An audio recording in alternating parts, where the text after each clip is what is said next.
Okay, here we are again. So, we will watch the intro play, and then we'll get ready to boot our save file up.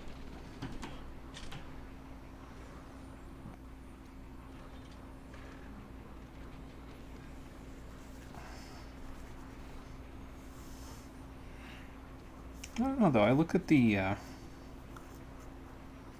FAQ for this, FAQ for this game, not the, there isn't the FAQ. I looked at an FAQ for this game. And, I mean, depending on how quickly we go through stuff, we might get this done on Saturday. I'd be a little surprised, but I guess I wouldn't be that surprised. Most of the rest of the Ratchet games we played so far have lasted about the same amount of time, so about 5 streams. So we'll see if that's what we end up with this one.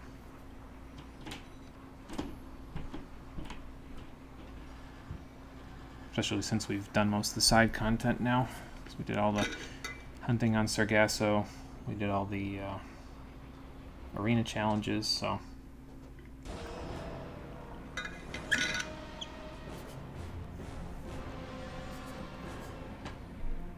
There's a possibility.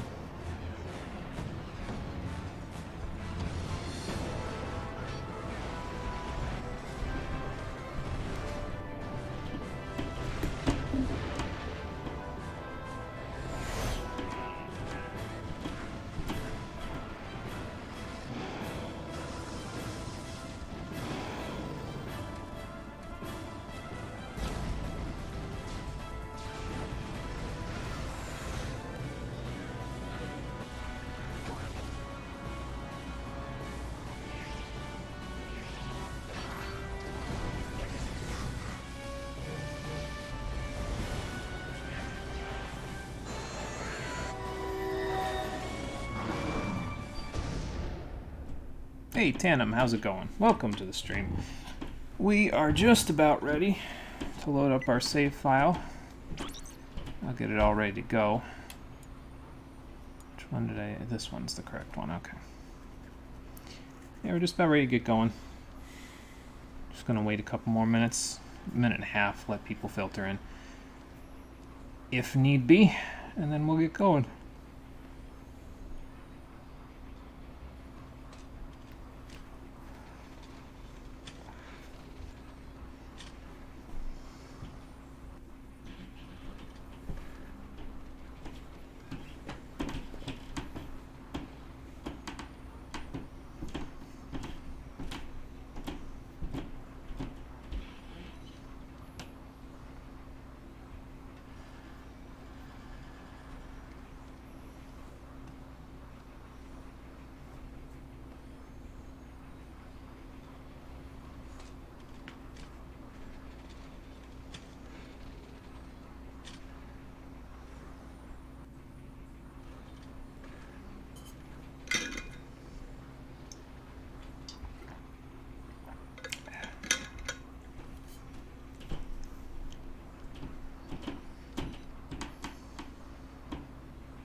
Okay, both clocks say 4:31. Let's do this.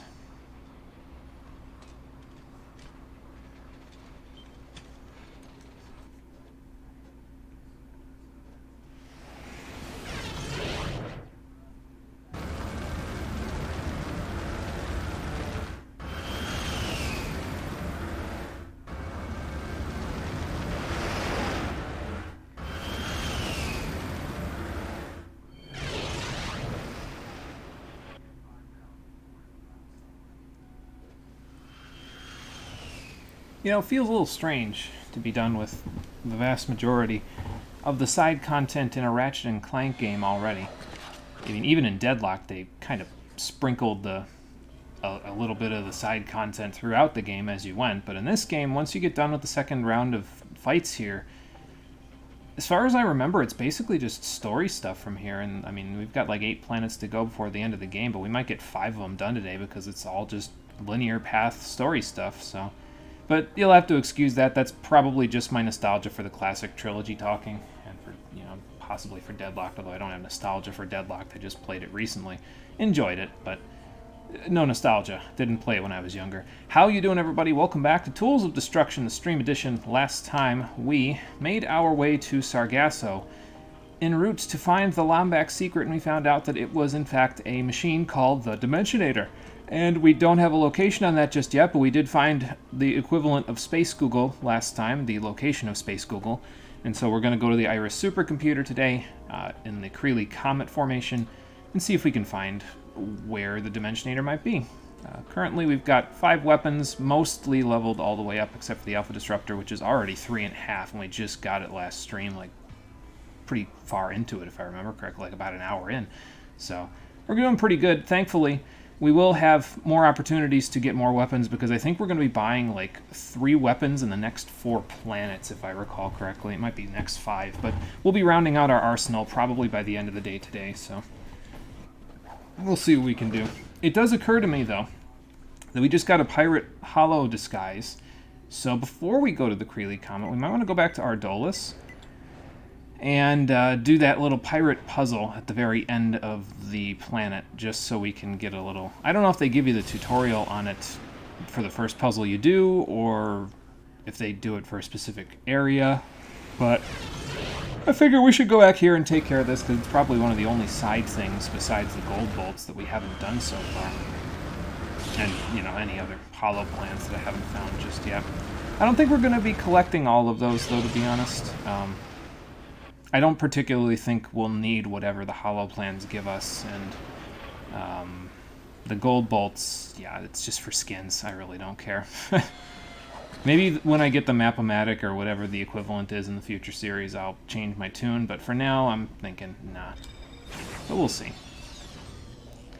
And this takes us pretty close, I think, to the... actually, it's over there, is the... what's it called? The secret that we're looking for, so. But we gotta fight through a few pirate guys. Oh no, it's right here. Never mind. That just destroyed my camera. What the hell? There. There we go. Twists and turns. So yeah, if you were wondering what we were gonna do with all the bolts we've got, don't worry, we've got plenty of use for them starting today, so. This area is for pirates only. So that guy told us that last time, but if we put on the pirate hollow disguise, hollow pirate disguise, excuse me, there you go, we can walk our way over here and activate the doorkeeper. Only a true pirate may pass. Dance the jig and prove your worth. Okay, so there's a dancing minigame as a part of the hollow guys of this game. They had you doing speaking mini games. It was almost like a little DDR thing and up your arsenal, and here they have you dance, so that's fun. Hey Conker, it's going good. How's it going for you there? We're just about to dance a little jig. To do a pirate jig, follow the moves of the backup dancers, plus press left, right, or up with the L to dance. Move it back and forth quickly to shake your booty. I forgot to turn 6-axis control back on, so I'll see what I can do. Alright, so anyway, just press it in the order that they tell you, basically.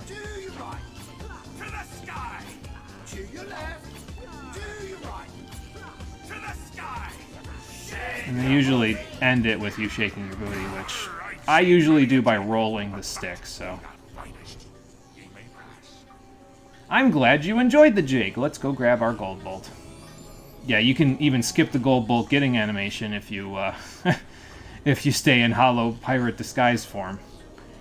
And additionally, if I had been in hollow pirate disguise form after I came out of the teleporter and I walked in here with these guys, I believe you can basically get in here for free. Like, they won't even attack you. They'll just look at you and say, oh, hey, what's up?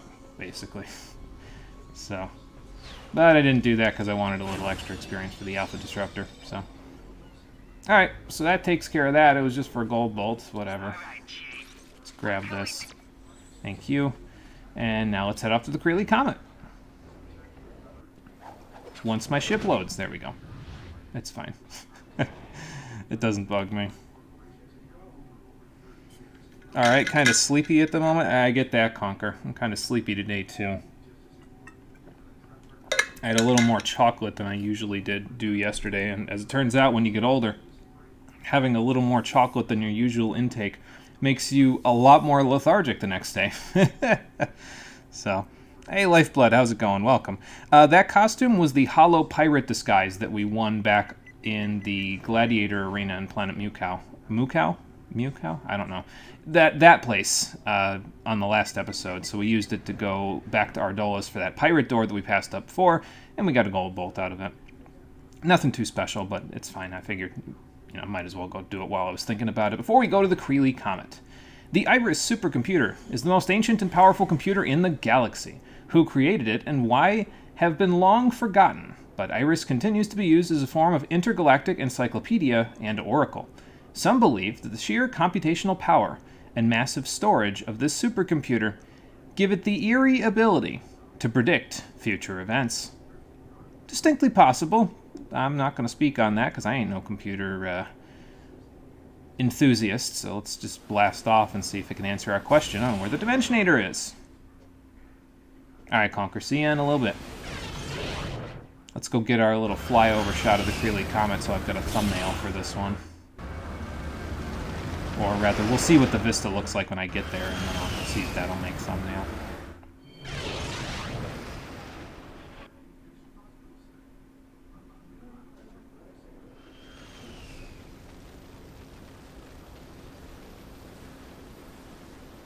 The abament? I don't know what you mean by that, but as long as it shows it and you want it to show it, that's good. So. Those pirate ships are blocking our path to Iris. We must find a way to sneak through. Okay, fair enough. Making snow angels on a comet.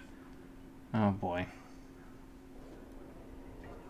Yeah, that's a pretty good little vista. Hold on. There we go. Just get that quick thumbnail going right there. Welcome back, Conker. Just give myself a little nudge in the right direction for the... Oh, that's a that thing. That's a radioactive box. Thank you. Yeah, Creeley Comet is a pretty interesting place. I mean, it's your typical snow or ice level that you'll see in a lot of these games, but it's a little different because you're on an actual ice and water-bearing comet. Like, you usually don't go to a comet. Like, you usually don't land on a comet in most video games, so, at least to my experience. What can we do you for? Oh, Bowman is German. So you meant subscribe. Okay, gotcha. It might not show it on the screen, like actually when the chat is scrolling on the actual stream screen, but it's showing on the chat there for me. It's showing up with the star. So, yes, it's a beautiful area, beautiful planet, beautiful comet, whatever you want to call it. It's a really cool planet. I enjoy it, and excuse the pun. Really cool planet. Yeah, that's great. But we do have another really hot weapon to be had on this really cool planet, the Pyroblaster. And I'm going to grab this because it's your flamethrower of choice. And, well, I liked the Pyrocitor in the first game, and the Pyroblaster in this game is pretty damn good, too. So, let's take a look. We'll grab it with some of our for almost 400,000 volts now. Can I upgrade it at all while we're here? But it'll do much better than the Combustor. Just trust me on that one. What can I grab for you? Oh, you're a little bit easier to upgrade than the, what's it called? Really, the main things with the Pyroblaster, I might call it the Pyrocitor by accident because I'm so used to the classic one. But really, the main thing that you'll want with it is this longer range because it's a flamethrower, so it's going to have shorter range, and also the more ammo. Both of those are nice, and both of them are pretty easy to upgrade. I mean, that's 1,800, and then that's 25. So I think I'll start with longer range, actually. We'll buy up here, and then we'll buy this way after that. Because it's got 30 ammo, which might not seem like much if you're used to the Pyrocitor from the original games, but it uses ammo a lot slower than the Pyrocitor ever did. So it actually should work out pretty okay for us. But yeah, there's our Pyroblaster, so that's cool. And I already stuck it in the exact spot I wanted anyway on my quick select, so that's good. So let's go give it a shot, shall we? See what we can do with it against the pirates that are apparently here.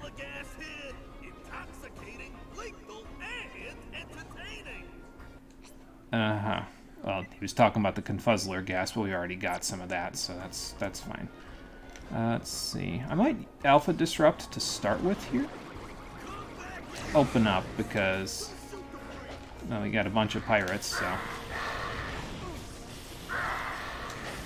now, you gotta watch these guys, because obviously our range is a little short, and they have swords. So... they will take damage. I just burned myself for almost my entire health bar. Basically, they'll take damage, and then they'll swing at you, so... try not to be on the ground when they swing at you, is the main point and purpose. I'm just gonna go back up here real quick and just top myself off, thank you. Yeah, I don't know, short-range weapons in this game, other than the Pyroblaster, it just kind of depends on the enemy you're using it against, I suppose, but sometimes I don't feel like they're as good as they were in previous games. We can't get any armor at this point, so... oh, you need to subscribe or else you could not do this. Yeah, that's kind of important, yeah.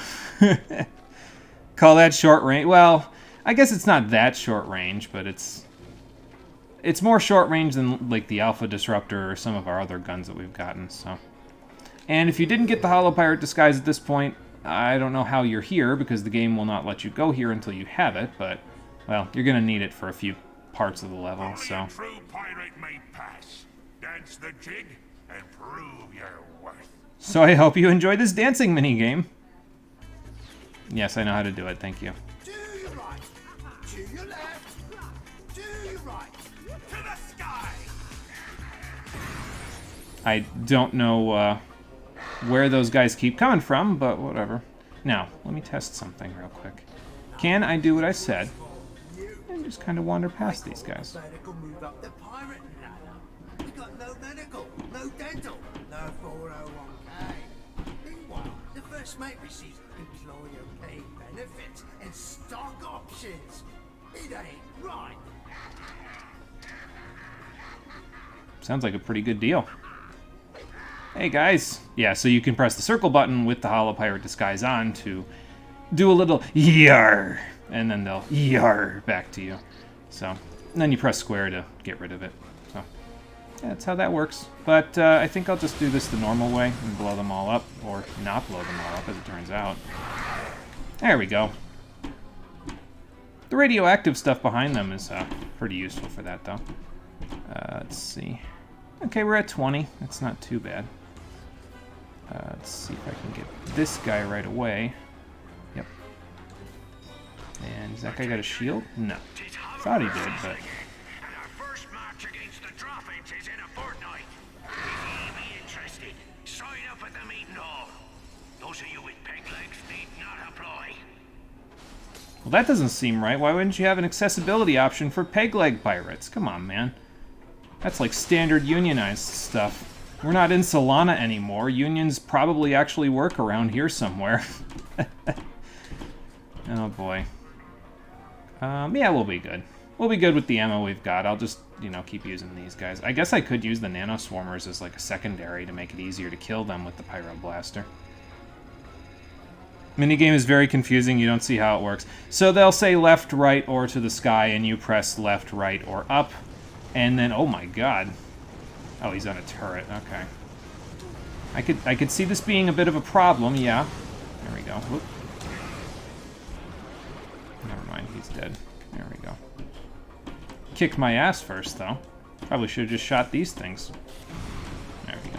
But yeah, see, I can lightly tap the Pyroblaster, and it won't actually use up any of my ammo if you lightly tap. It uses about 1 per second of steady streams of fire, so...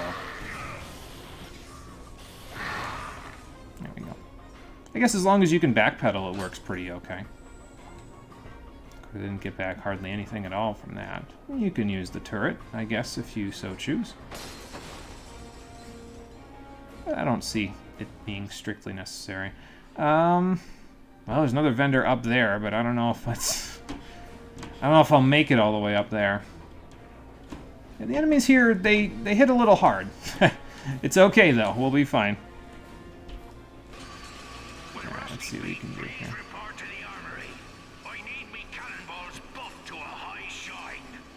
I would prefer not to buff your balls, thank you.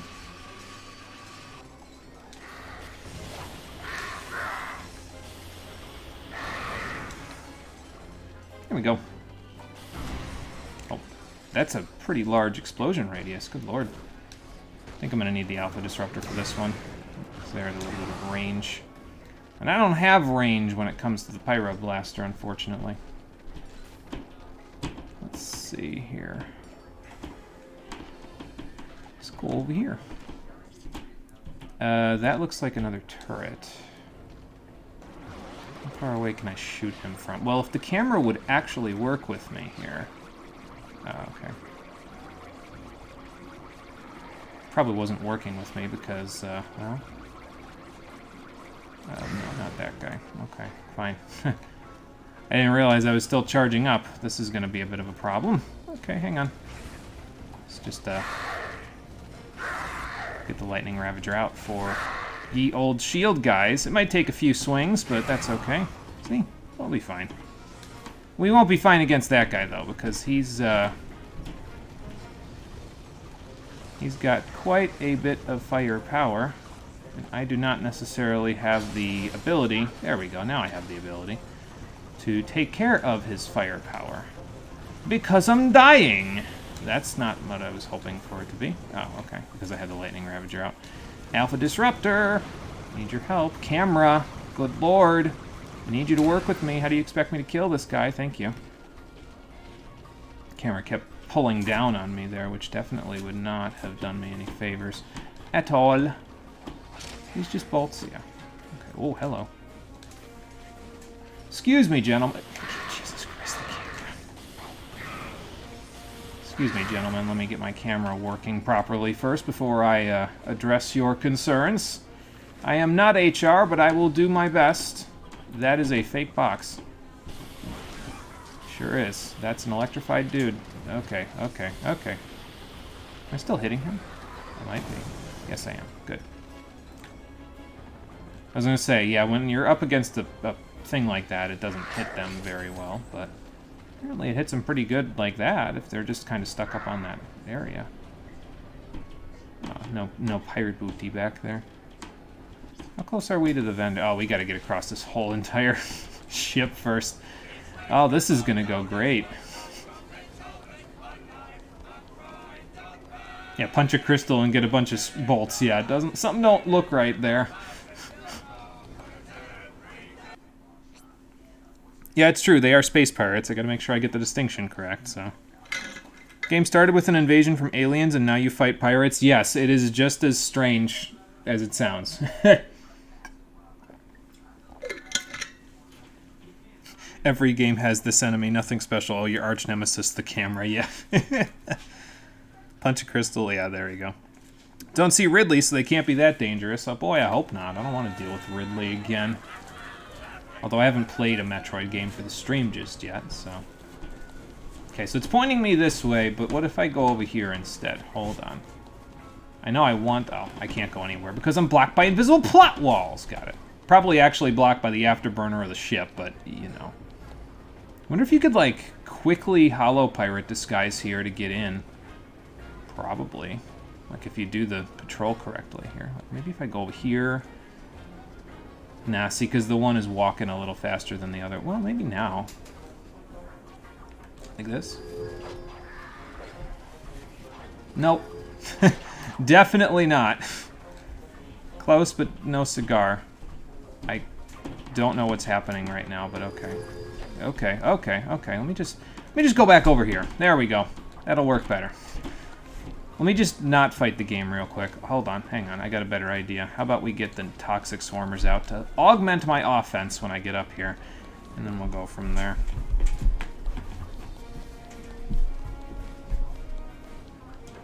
I think I was getting stuck on the space between this little climb over and the footing of the ship here.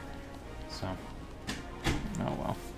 Yeah, good job, I broke the railing. Wouldn't be the first thing I broke in this game.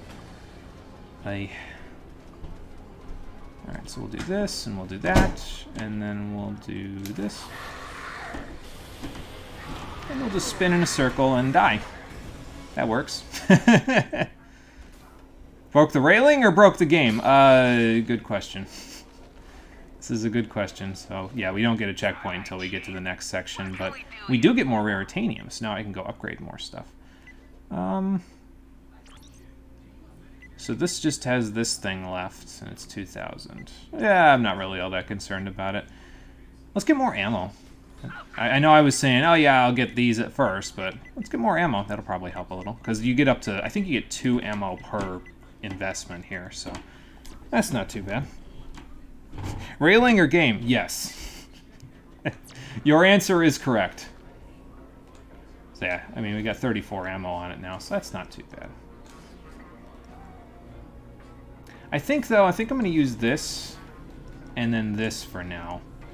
Because the Toxic Swarmers are fully upgraded and they will greatly augment my offense against these guys. I won't have to go as close to them when I do this. So. I'm a certified Lombax whisperer.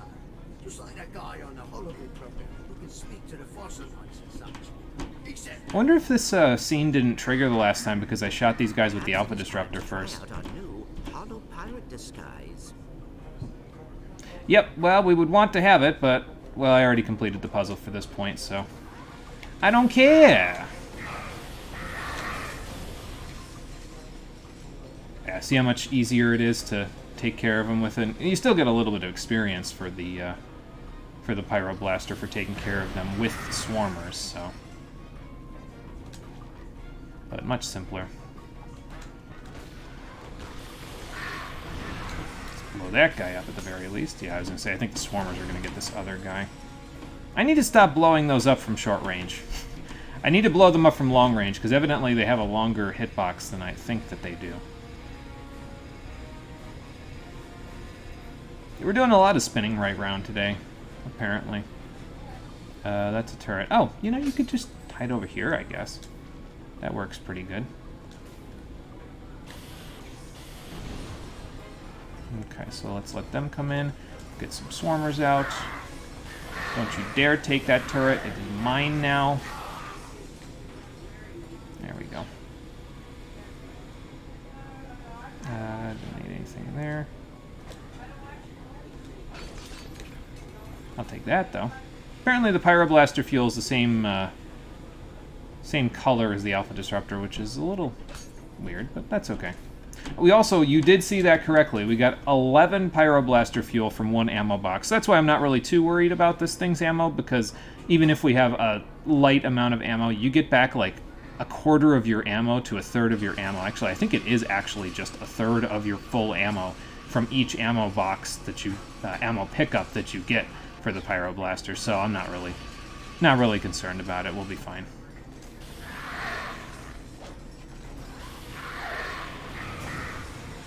Oh yeah, and the other thing that I forgot to mention from before is that in actuality I lied about the freeze effect of the what's it called, of the Toxic Swarmers. In reality, they do not make enemies immune to other forms of damage besides their toxicity.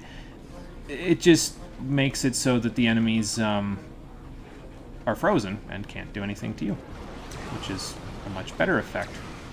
There we go. Than being immune to my other damage. Oh, that guy's got a shield. Hold on. Get out my whip! There you go. Get some extra raritanium for our troubles. That's good. Let's see what we get out of this. Toxic Swarmers. I'll take that. That's probably pretty good. I think the game doesn't randomize the ammo that you are using. I think it prioritizes the weapons that you have on your quick select that have the lowest ammo in them. Although the Alpha Disruptor didn't get anything out of that one, but, you know, that's okay. I don't know exactly how the here's what ammo you get works in this game, but it seems like it usually does a pretty good job of giving you what you want, so.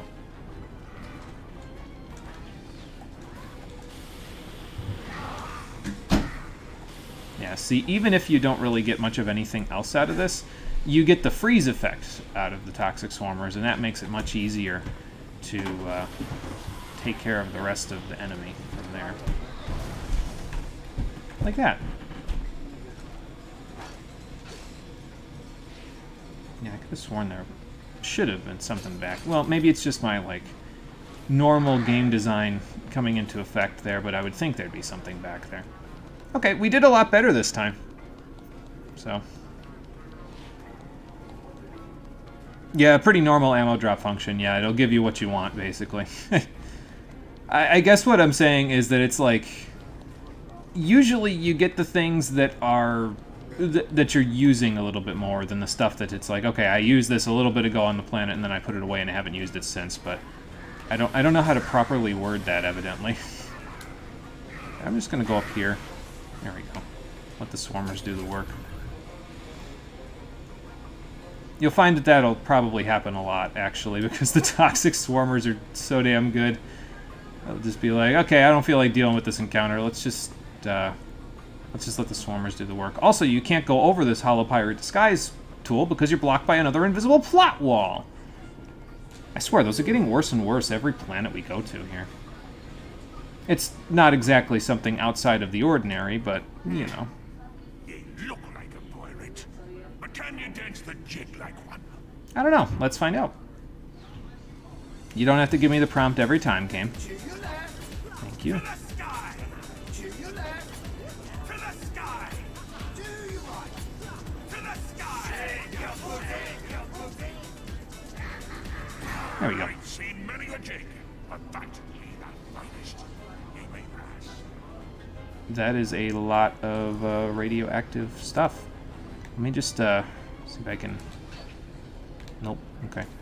Well, plan B. There we go. I'm gonna hide back here and see if he, like, stops shooting at any point. Because usually in these games what there is there's, like, an enemy sees you, so they're alerted to your presence. And then if you hide for a while, they'll stop shooting at you after a little while. But usually after a certain cooldown period. Like, they'll stay alerted to you for a while, and then they won't be alerted anymore once you've hidden for long enough. I might not be outside of this guy's proximity, though. Like, I might be too close, and that's why he's still shooting. But I don't know.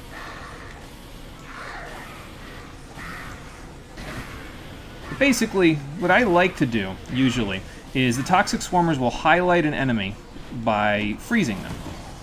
And when the toxic swarmers highlight the enemy for me, that's when I usually like to try to blast them with my pyro blaster, because they've given me a target, and I will take the target, and then I will, you know, fight that target until it's dead, and then go to the next one. Usually, once the toxic swarmers are fully upgraded, though, it's, whoa. Supercomputer is restricted to educational purposes only. Do Uh-huh. not download games, music, or alternative cinema without me approval. Yeah, again, this is a place where having subtitles on your banter would actually help, because at the moment I can't hardly hear the game again, so... Alright, let's see what we can do against this guy again. Toxic Swarmers will probably do a number on him, but we'll just strafe around. We have a short-range weapon, we have the Toxic Swarmers, we have this. He's killing me a little bit, but that's okay. We'll be fine. There go my Swarmers. Try again. Because they're the ones that are doing most of the damage here, so I might as well... I'm getting hit by something. Probably, yeah, that is AoE. That's fine. We'll be good. And a solid 1,000 or so raritanium out of that, so that's not too bad. Oh, even more. Nice. I must have broken one of their pirate booty boxes.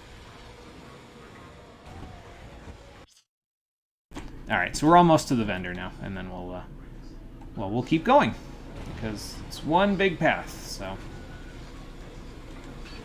Ratchet, no, that is not where I want you to throw. Thank you.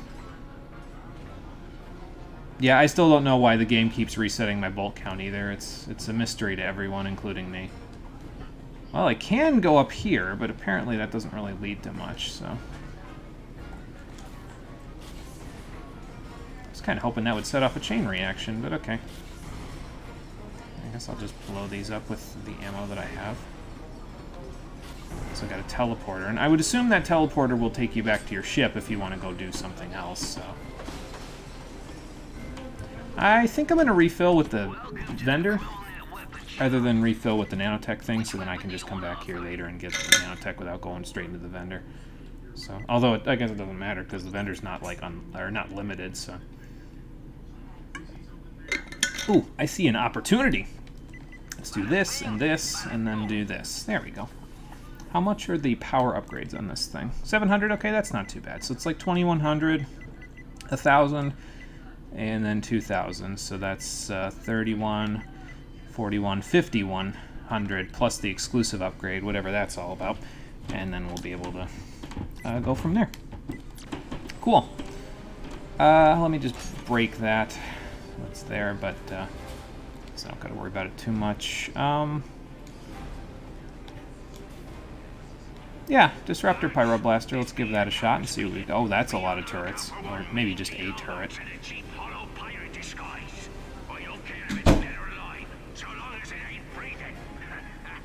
Okay, couple of turrets. I think I need to get out of here. Normally you'd think that, yeah, it's an older game, so they might not have a de-aggro function, but when I say that they had a de-aggro function in other Ratchet games, I mean games that came out earlier than this one in the same series had a de-aggro function. So, I don't know. Maybe they just didn't program it into this one? I don't know. How do toxic swarmers freeze? That would be the cryogenic upgrade that I got for them. I forget what exactly it's called, but I did get an upgrade for them that allowed them to freeze things, so... I don't think that actually worked, so that's fun. You know what? I got a better idea. How about this? Instead of shooting them, at least to start with, let's do this. And this is probably what you're meant to do for a lot of the nasty encounters in this level, is you're meant to kind of flank them using this, although apparently it doesn't work all that well, so... Okay. I'm gonna die. It's okay, though. Nope, okay, never mind. Alright for now. I don't know how that exchange just worked, but I'll take it. Yeah, you're probably supposed to use the Hollow Pirate disguise to get around a lot of the nastier sections of this level, but... Well, I apparently chose not to do that. You also can't get any better armor at this point. Like, you... there's better armor after this, but we can't quite get it yet, so... let's use this for a little bit. It doesn't quite go through the enemies just yet, but if they're right on top of each other, it'll probably be pretty good for us.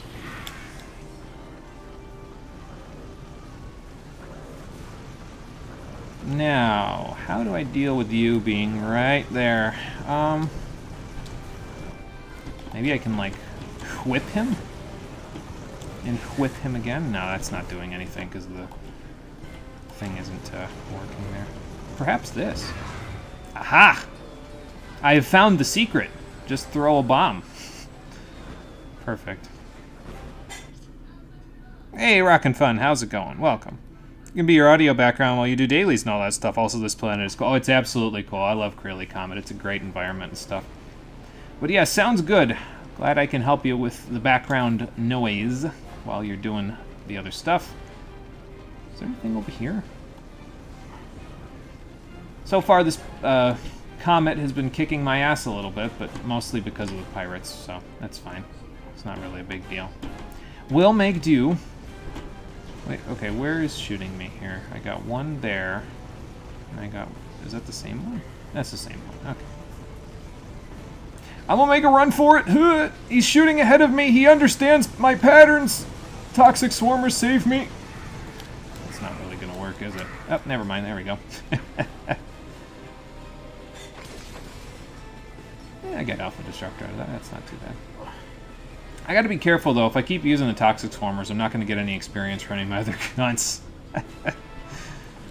It's just, sometimes... Like, I don't know if the Pyroblaster is the best gun for this level, because the enemies have a tendency to engage you from long range, so... Yeah. Welcome to the Chrononet weapon shop. Sorry for abusing that. That's, I just don't feel like wandering through this level with 13 health. You know how that goes. Yeah, I don't blame you for that one. I think what I'll do is I'll just use up all of my Alpha Disruptor ammo.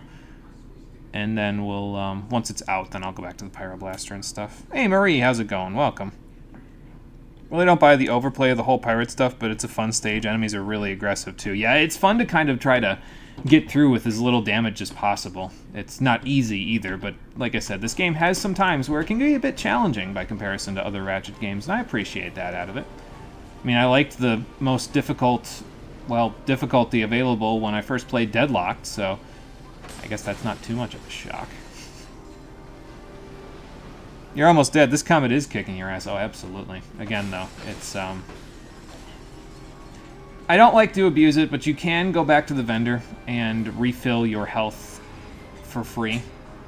I mean, I used it right there, but I try not to use it too much if possible. That's a... Hello there. It's a good thing I had the Alpha Disruptor for that, mans. Let's see, what else have we got here? Take that, thank you. Long, narrow hallway. The camera not working with me. This could turn out pretty bad. But let's see what... Okay, well... What do we got? Oh, hi there. Yeah, if anybody tells you the Alpha Disruptor is not busted overpowered, they're lying. That was 4 shots. There must be another way around. I guess it's not busted overpowered, but it's pretty damn overpowered, I think, because, well, it does exactly what just happened there, where it just rips apart bosses. I mean, it just doesn't have a lot of ammo, I guess, but it's alright. It doesn't need a lot of ammo. It does its job, which is killing bosses. So. No, it's fucking busted. Yeah. It's a gun you get for free that does thousands of damage per shot on a full charge. Yeah, I think I would have to agree. The only reason why I'm using it, to be honest, is because you get it for free. Because normally a weapon like this, you'd have to pay, you know, 1,000,000 bolts or something like that for in an older game in the series. But yeah, if anybody tells you it's not busted, don't believe them. They're lying. So do that, and then okay, toxic swarmers. How about we send you out, and then pyroballista. Take advantage of the chill in the air. Doing anything else there, swarmers? Nope. Okay. Wasn't sure if there were more pirates getting ready to drop down on us here. Well, I don't think that's a place that I can actually go, so... This weapon is the main reason why group encounters are much scarier than solo targets. Yeah, because they can kind of overwhelm you with a bunch of enemies. And until you get that upgrade that lets the Alpha Disruptor pass through enemies, you just... Group encounters can still kick your ass pretty good, because you can't just phase the weapon's thousands of damage through multiple enemies at the same time. But solo targets, yeah, it doesn't matter. It just kills them dead right away. What can we do you for? And why wouldn't you be using it? It's the cool lore-relevant weapon, and it looks sick. Of course you're going to use it. Yeah, and that's true. I mean, it's a Lombax weapon, and it's really cool. It's got the cool sound effects. It charges stuff up. Yeah, of course you'd use it. So I don't know. It's there are certain things though where it's like lore relevant or it's a cool new thing in a game where I'm still kind of like I don't know if I want to use that. Like time magic in Final Fantasy V. I think it gets just a bit too overpowered by the end game, so I don't usually use it. But yeah, it's just a personal preference thing. You know how it goes. Is that going to stop me from using the Alpha Disruptor? Hell no. Okay, so we'll get some power upgrades on this thing now, but yeah, after that we'll probably be almost done with it because we just got the Raritanium chances after that, so finish this before the Alpha Disruptor. But that's because the Alpha Disruptor needs more materia than most things, so... Yeah, time magic in Final Fantasy V. Did someone say Hasteska? Oh man, Hasteska is very powerful, yeah. There's other attacks than Gil Toss in Final Fantasy V? No. In the end game, no. You just use Gil Toss and everything dies. And that is not something that I will be avoiding using either. I will be using Gil Toss when we go to Final Fantasy V. But I will try to use other things besides just that, so... What the hell was that? Oh, big electric man. Hang on. There we go. Much better. Just gotta aim in over-the-shoulder mode, that's all. There's probably a turret guy or something, so let's just, Sorry, man, I'm roasting you for dinner. Oh, he can shoot through his cauldron. It's fun. Let's see. Swarmers? Not yet. I think I could probably get away with just roasting this guy. Yeah. Ooh, especially if he dies that quick. Didn't expect concentrated fire to do that much to him. Okay, well. Don't go falling off now, Ratchet. That would not be good. Can I just, like, before the jackpot runs out, get something out of this, please? Thank you. But yeah, one of the major advantages you get out of the Pyroblaster, like I said, is the ammo that you get from the from ammo crates for it. That's really nice and definitely a huge plus. So that's not helping any. I'm just gonna walk into these things from now on. Does that sound good? Because obviously it's working a lot better than my aim-assisted wrench throw. So, excuse me. You were using haste gun, you were getting people's turns faster than you could input commands. Inefficient AF, yeah. Yeah, haste gun and quick are really the main reasons why I don't use time magic late in the game in Final Fantasy V. I think they're just... It's too powerful. I think it's too powerful anyway. Alright, I'm going to take care of this guy first. I've got cover from the turret, thankfully, so that helps a little bit. Let's Alpha Disrupt him. Not that we need to, that's kind of a lot to do to that guy, but... I think I might be able to throw a fusion bomb over top of this. If I can avoid getting fired at like that. Yeah, there we go. Well, I got one of them. Didn't quite get that guy, though. Oop, there we go. Ballin', but at what cost, as Cole would say to me. Because I was throwing a ball. Sorry, that was a bad joke. Hi there. Bye there. I got more nanotech. That's good. Yeah, it's one of the nice things about actually getting nanotech in this game. I said that the number isn't really all that useful, and I still hold by that point, that the number of nanotech points that you have isn't as useful. The main uses out of the EXP bonuses that you get in this game for your nanotech is the screen clear and the refill on your health that you get when you get full nanotech, when you get full experience bar. So less useful having a large number because the enemies just inflict percentage-based damage anyway.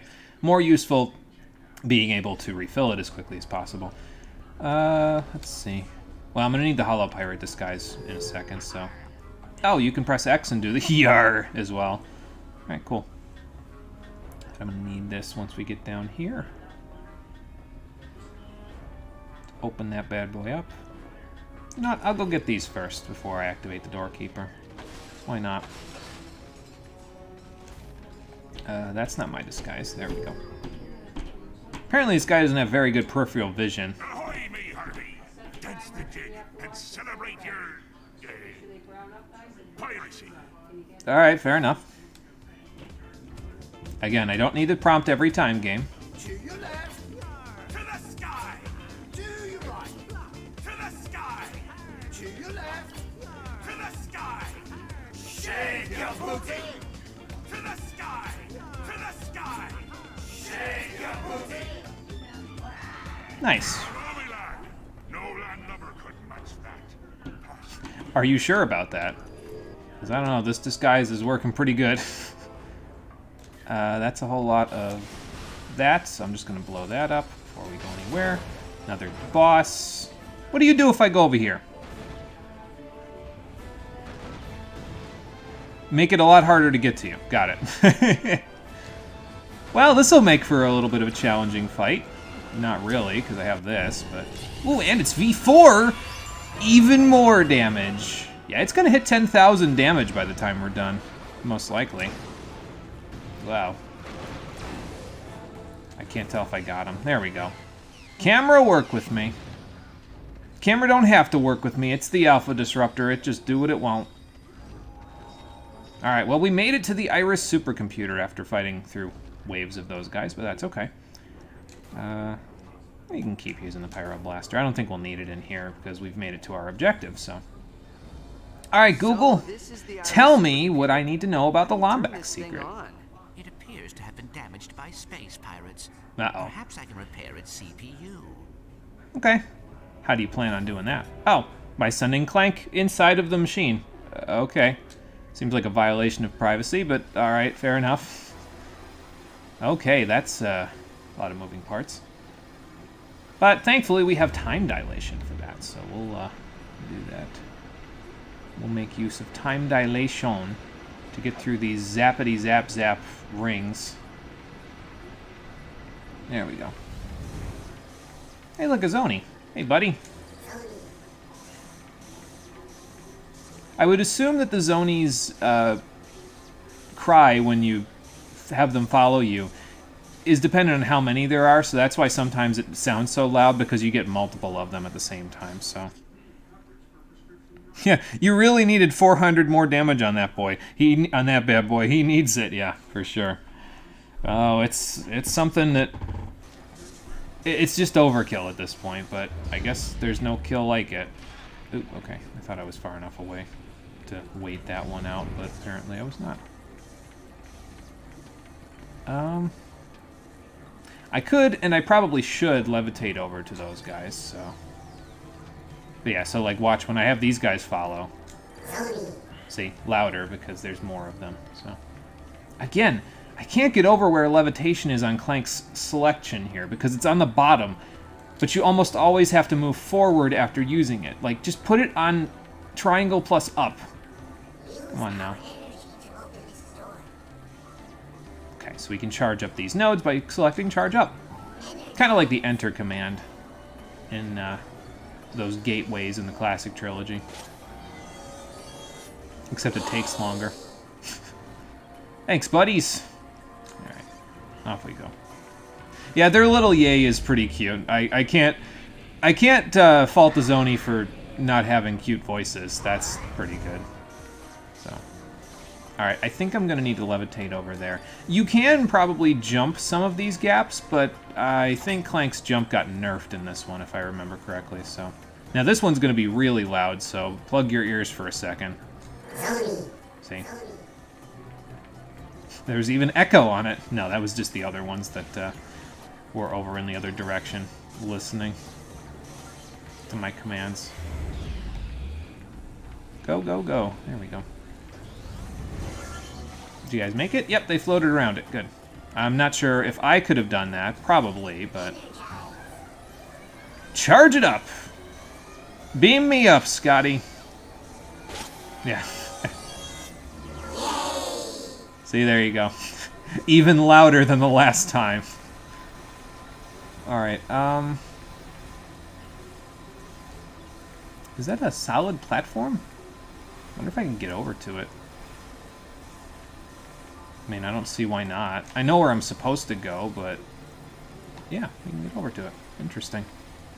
Where does this take me? Let's find out. Can I skip the puzzle by doing this?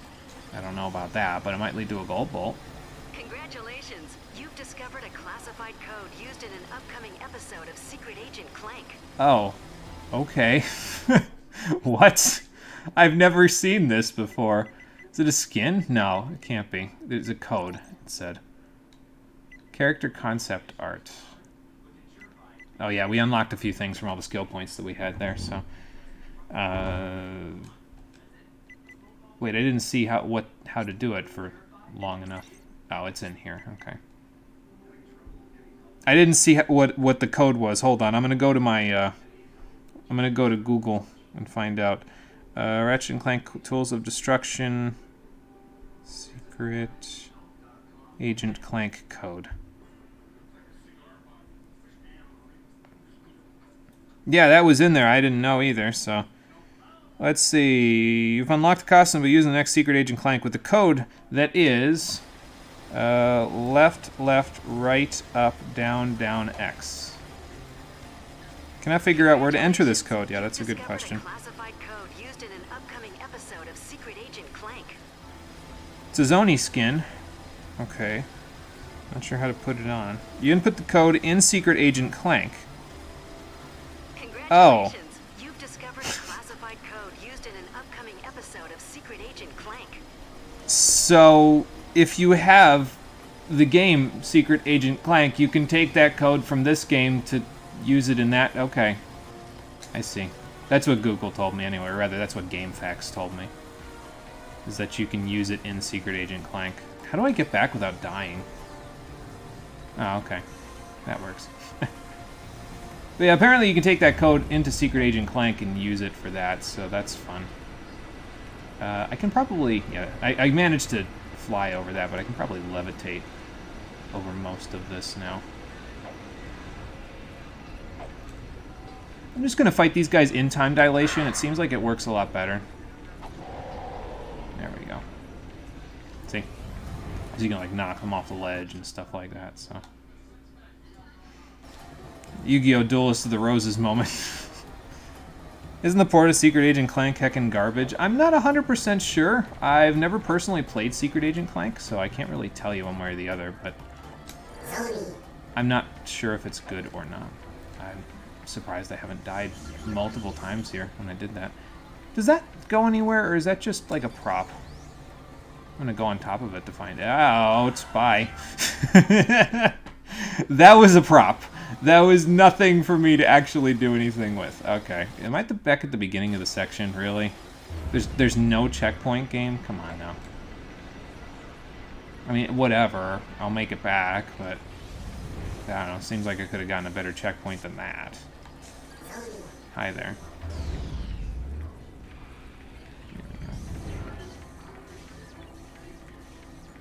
Alright, so... let's go this way. Grab these guys. Hello there. And then take them back. Watch me speed run real quick. Because I decided to fuck around with the scenery, which in this game, probably not a good idea.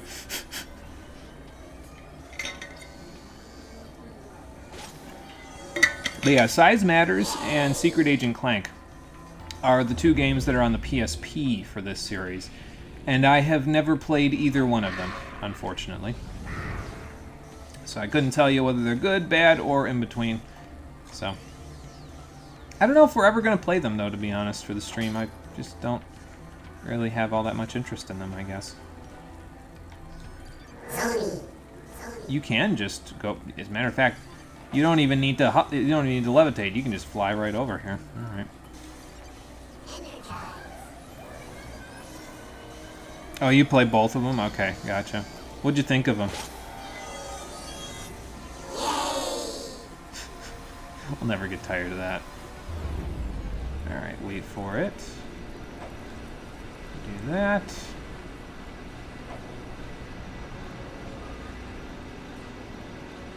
And, hang on. There we go. Just let it go for a little bit there by itself, and then off we go. If the camera would just work with me, I would appreciate it. Get off my cloud. Thank you.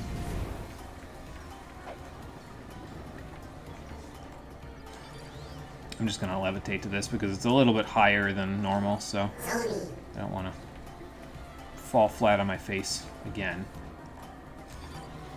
Whoa. Camera putting in work, trying to be an additional obstacle in this area. That's for sure. Long story short, in your opinion, Clank is on the good side and Size Matters is on the meh side. Okay. Yeah, I don't know. I've never really heard much about either of them, to be honest, so I couldn't really say one way or the other whether I have an opinion of them. So. Okay.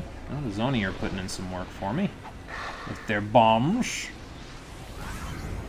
Yes, bomb. Yes, I want it. It's mine. Thank you. Wait for it. Wait for it a little longer. There we go.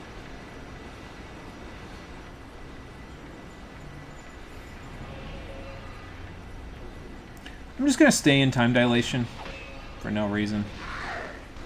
Just because it seems like it would work okay against these guys, because I can just wander up to them. Basically, until the threats are gone, you know. Although, apparently the threats can just walk on this stuff without killing themselves. That seems like a bit of a hell of a thing, huh?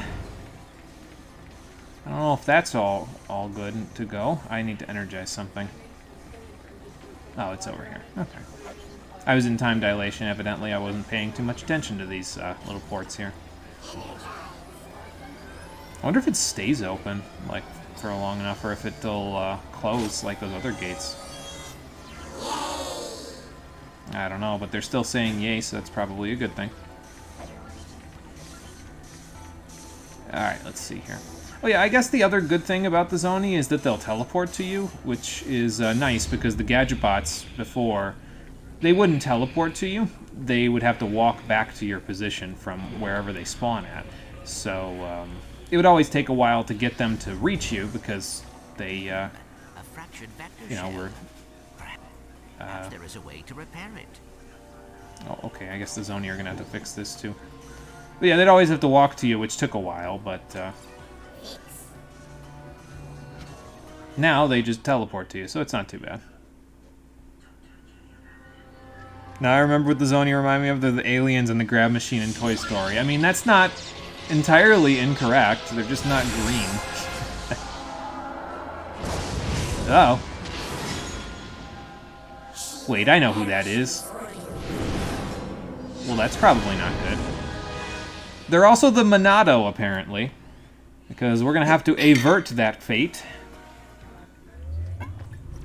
Well, looks like you got it working.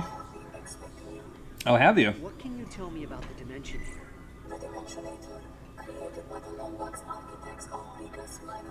Uh-huh. So, how does it work? Existence is divided into infinite dimensions. Right. The Dimensionator opens a portal to these worlds. The Lombaxes constructed the device in order to exile the Grandminds. Then how did Tachyon survive? Personal Tachyon, discovered by Lombax trillion miners eons after the war, frozen in an egg on this very planet. Oh. Raised on fast. Wait, Tachyon was raised by Lombaxes? Affirmative. But when he learned of his true origins, he set out to bring back the Grandminds. So where's the Dimensionator? Seems a little ungrateful of him. An explorer named Max Akushi relocated it to Keshu City. Our cells function at 8% capacity. Uh-oh. 8% capacity. No. Google is going down. Someone must have hacked it. Go. Why did they leave me behind? Thank you for visiting Iris. Please do not forget to validate. Leave an endorsement if you enjoyed. If we can get our hands on the Dimensionator. A wormhole device is too dangerous for anyone to possess. Now, please. The Zoni say Talwyn is in trouble. We need to get to Zordoom.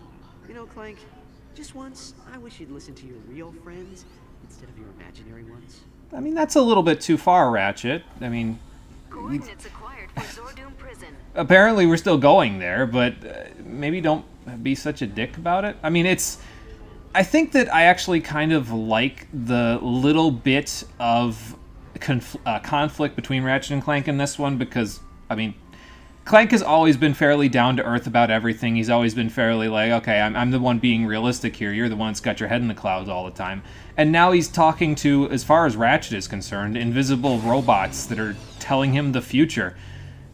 So, I don't know, I kind of dig it because it sets up a plot point over the course of the game, and it also sets up the best planet in this entire quadrilogy. Actually, the official term is tetralogy. I didn't know that before this, so... Weapon do you want to upgrade? Before I looked it up and then named the playlist that is. Hell yeah, Monado Boy returns. Dude, I know you want to do your origin story arc, but why? Yeah, I know. It's a conflict of interest. He wants to, go find his...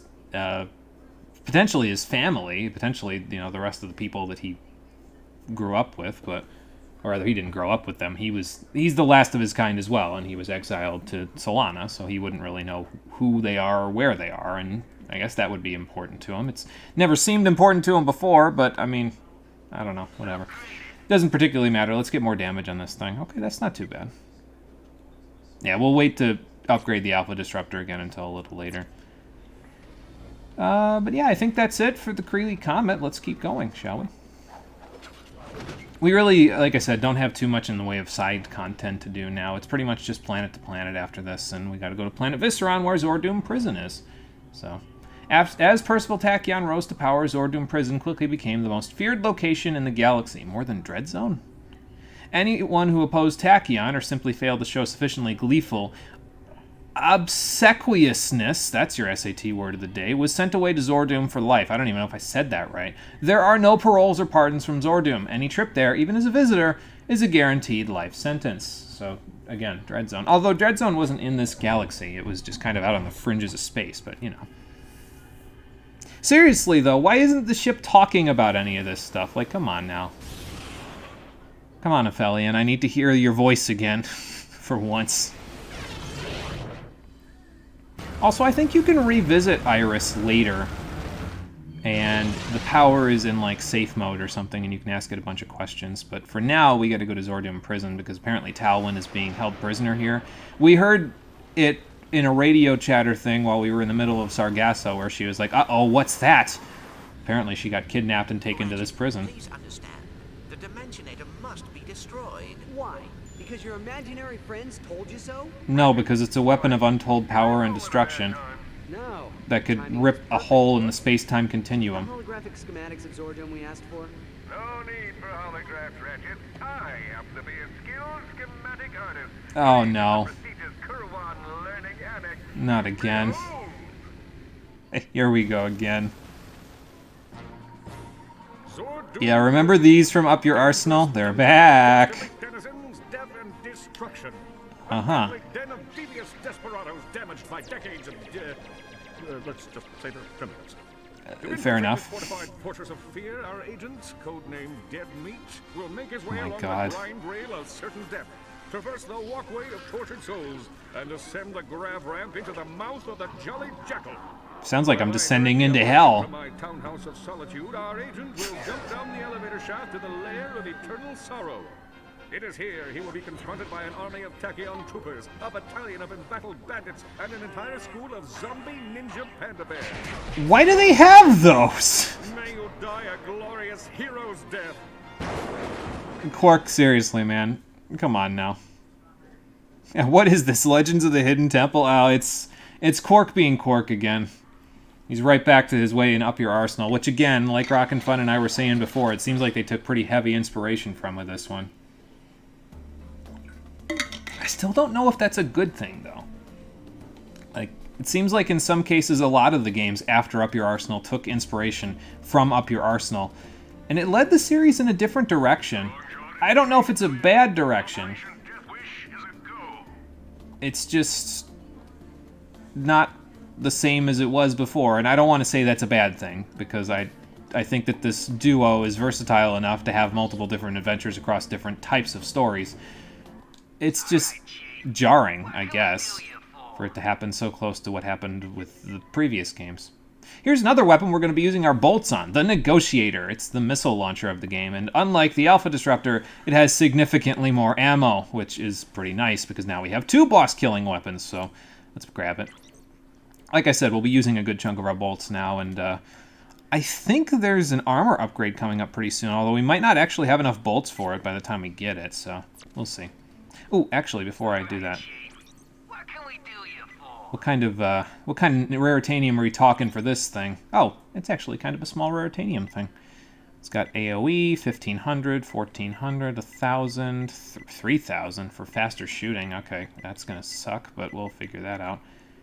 Yeah, quite a bit of raritanium to upgrade these things later on in the game, so. But we'll get there. It's fine. I'll just keep using the Lightning Ravager on lightly armored enemies, and we'll be good. Just gonna do that. Oop. There you go. Because, yeah, like I said before, using the Lightning Ravager on lightly armored enemies lets you kill them in one hit, and it gives them a higher chance, because there's a whole bunch of them usually, of them dropping raritanium so you can upgrade your weapons, which is a pretty good thing. I enjoy being able to have that happen. I mean, it's part of the game's upgrade system, so I would like to have some, please. This is a side path, right? Yeah, I'm pretty sure this is a side path. Well, maybe not. There's a grind rail there that takes us up there, and then that will take us over to there, and then there. I don't know. 260G, Vorsil. I don't know. I guess we'll go this way first. Please report to the medvac station. They got some references in this area too to some of the other parts of this, not this game, but Okay, how do I get that down from there? Huh. Well, I can't grab it from here. Can I, like, shoot that? Can I use the combustor for one more thing in the game to, like, shoot at it? Let's see. Yep. Okay, cool. Didn't know that interaction happened, but I like it nonetheless. Where will this take me? Will a maintenance droid please report to the sensory deprivation tanks in Sector 4? God, sensory deprivation tanks sounds brutal as hell. Maintenance droid. There's also, like, a reference to Ace Hardlight from Deadlocked in here for some odd reason. I don't know how he ended up here, but... Like, you'd think being on the fringes of space, they'd take him somewhere else, but I don't know. Okay, looks like a bunch of the little guys. Alright. Let's get this out. Oh, there's just stairs here. Alright, that's fine. Hey, guys! Yeah, Pyroblaster works for Raritanium farming later on as well because it's got those Raritanium upgrades, so that's not too bad. Like I said, I'm just going to do this from now on because that's a little easier than trying to do it the other way.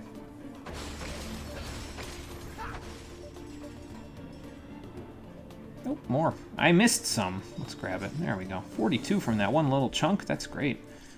Okay, this looks like a little side thing, so let's just check it out. Oh, okay. Where was that going? Up there? Oop, that's not what I want. So stick it right there. Can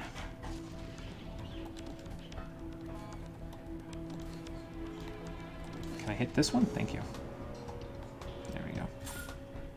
Let's just hope I don't get stuck in here forever. For grind rail repair. Maintenance droid to the sky tower. Apparently you gotta...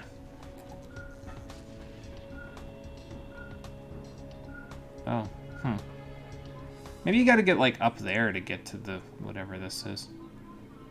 How would I do that? Wait, hang on. I have an idea. Slide this over. Little light puzzle solving. I'm okay with that.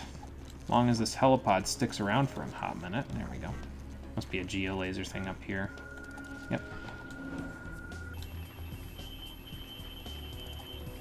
Yeah, after my, in case you're wondering why these are going a little faster than before now, it looks like a Lombax.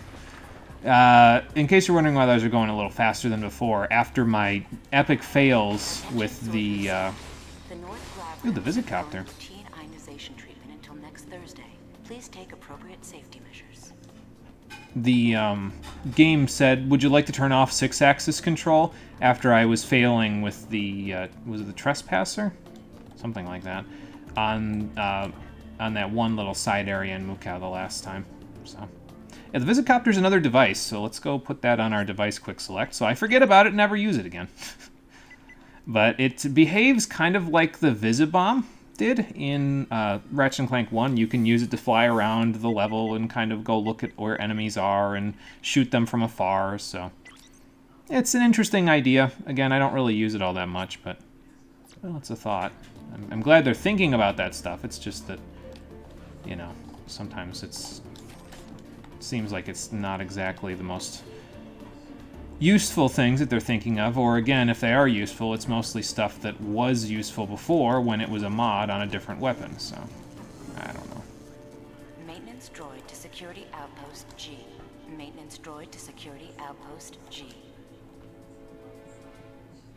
I don't know if I enjoy the banter of the background security terminal thing in this one as much as I enjoyed it in the airport in Up Your Arsenal, though.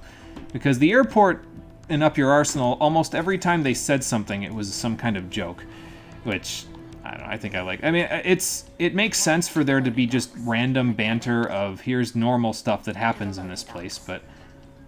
Yeah, I don't know. I think I preferred it when it was always a joke. Maybe that's just me. I don't remember where this side path goes to. I guess we're gonna find out once I'm done cranking this bolt. Oh, okay. Oh, okay. It's a wind turbine of some... Oh, I see. Okay, so it'll blow this little guy across when we, yeah, do that. Now the real question, how will I get killed in this section here? Inmate number Uh-oh. 394K. McGonagall. Keep going, keep going, keep going! Report to solitary confinement. Yeah, you gotta refresh your helipod occasionally there, so that's interesting. Gotta pay attention to a little bit of everything here. Oop. Gotta refresh it again. There we go. See how easy that is, though? Just find the little enemies and zap them with this thing, and all of a sudden we're at 3,500 Veritanium again. Scratch that. Will a coroner please report to the cafeteria? A coroner to the cafeteria. See, my air conditioner just turned on, so I can't really...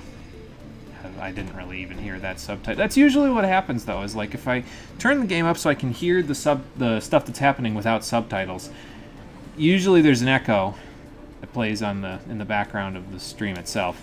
And I don't want that because I'd rather... it is a gold bolt, okay.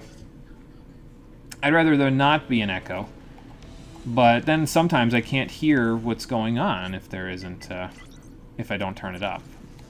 There we go. See, we found a use for the combustor after all. It's only useful in puzzles. The end. Uh-oh. But we did find a significant reward for going across this area, including another gold bolt. That's probably the least of the rewards, but, you know, it's there. So, I'll take it along with the pirate booty. And that. Lots of Raritanium as well from all of this, so we're over 5,000 now. Perfect.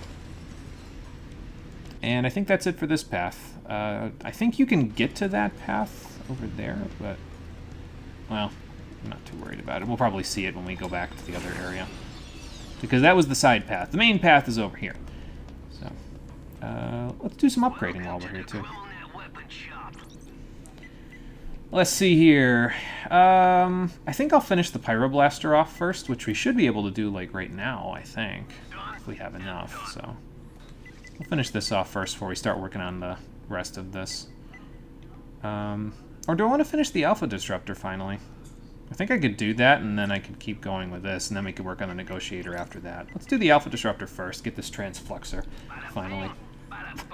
Excuse me, just to get it done, you know. And more Pyroblasters. Now we'll have the chance at getting some Raritanium out of it. Not that I'll probably ever use the Pyroblaster for Raritanium farming. I just find the Lightning Ravager to be a lot easier because you just whip once and every single light enemy in the area is dead, so. We can get the exclusive upgrade now, though, for it, which is a superheated fuel injector. This upgrade injects an extra stream of superheated fuel at the nozzle of the weapon. The result is a wider stream of fire that gives you a significant advantage in any close combat battle. Perfect. Makes a good weapon even better, just like I like it. Alright, well, we'll save our Raritanium up and we'll keep going with that. We'll finish off the Pyroblaster and then we'll work on the Negotiator after that. But for now, I'm gonna need... I'm gonna need the heavy firepower. No, I'll just... I'll stick with the Pyroblaster for now, and I'll keep the Lightning Ravager on standby for later.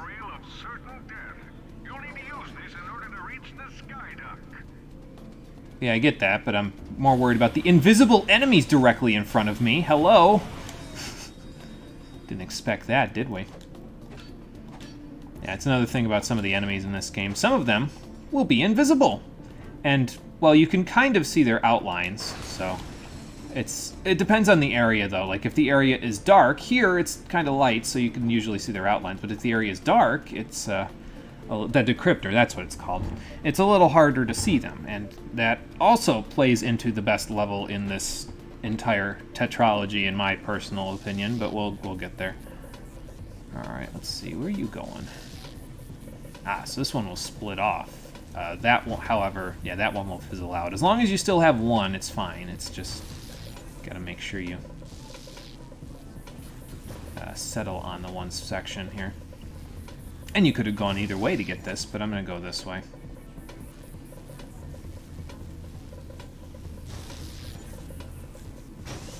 There we go. You love how on that planet they reference the old games? Yeah, I think we're thinking of the same level, so we'll see from... Oh, in this level, yeah, they reference the old games, yeah. think they forgot Ratchet 2 existed in the meantime. Yeah, I mean, I've been talking about how they seem to have forgotten about Angela the whole time as well, so... Oh, okay. But yeah, it feels like they should have referenced Ratchet and Clank 2 a little bit more. Going Commando, that is. So...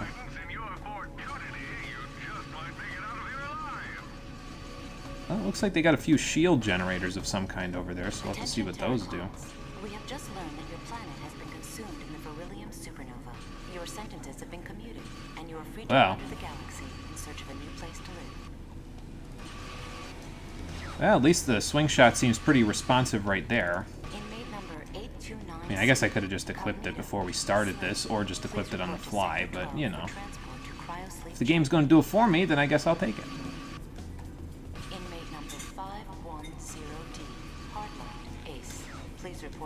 Yeah, there's the Ace Hardlight reference right there. I could barely hear it, but it's there.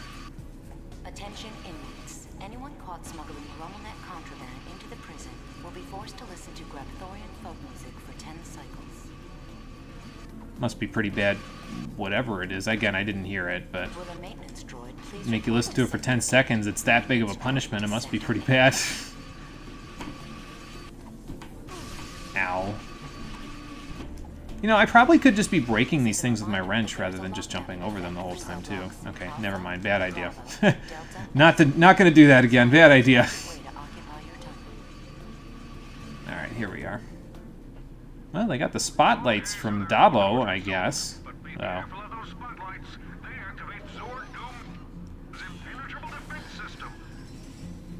Yeah, so we'll just have to make sure we don't, probably what would happen is you would end up fighting that thing, like it would end up shooting at you if you got caught. Looks like it's manned by a Drophet in there. Interesting. Is it worth alpha disrupting him by alarming myself? I'm gonna find out right now. Attention all personnel. We have a security breach in Sector 1. Repeat. Yes, it is worth it to do that. Okay. Fair enough. I will keep that in mind. Because sometimes it's hard to get the Alpha Disruptor a lot of experience in a hurry, unless you're using it to fight bosses, which I guess is what you should be doing, but, you know. Alright, what do we got here? Anything? Nothing. Oh, it didn't say 10 seconds, it said 10 cycles. Okay, yeah, see, that's the part that I'm missing some context of, because I'm hearing it through the filter of my air conditioner. Apparently the acoustics in my room are not the best. Who would have thought? Goodbye. I'll be taking this, thank you.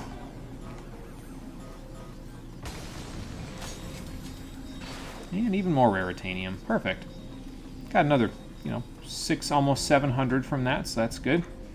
And now I don't think I have to worry about the spotlight at all anymore, because I don't think there's any more. I just kind of wandered around it just there, but that's okay. Yeah, I don't think there's any more heavy turrets that they can use for us here. Here, however, there could be. So, don't know how you'd alert that guy, but...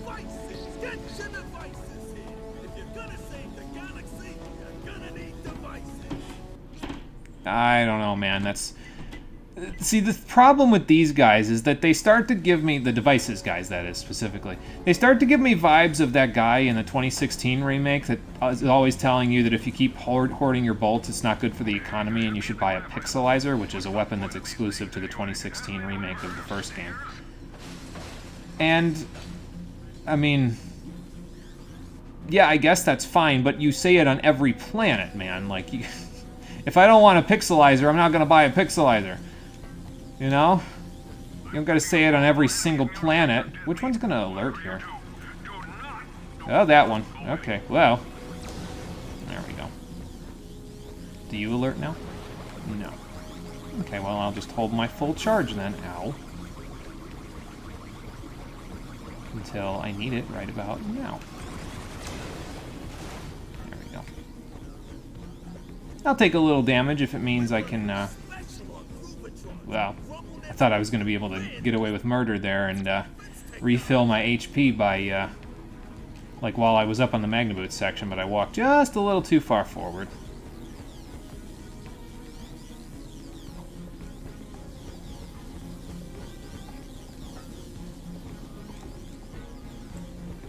alerted myself for a second there. Sorry, I bumped the mic stand. Let's see. Let's do that. It's just where the guy was standing. All right. You made it? I mean, you made it. Now head inside and use your decryptor thingamajig to hack the bridge. Okay, easy enough. Not sure you necessarily needed to tell me that, but... It's kind of a trend that they start here in Tools of Destruction, and it keeps going later on in the series, is that they have characters kind of chime in to tell you what to do next. Like, you've seen it previously with Clank telling us, we should go do this, or, you know, this person may have vital information about the Dimensionator. Okay, that's fine, Clank. I'll go do it when I'm done. It's not a big deal. Is it worth it for me to jump down here and start blasting? I got a better idea. How about we use our new negotiator on one of these guys? There we go. Look at that.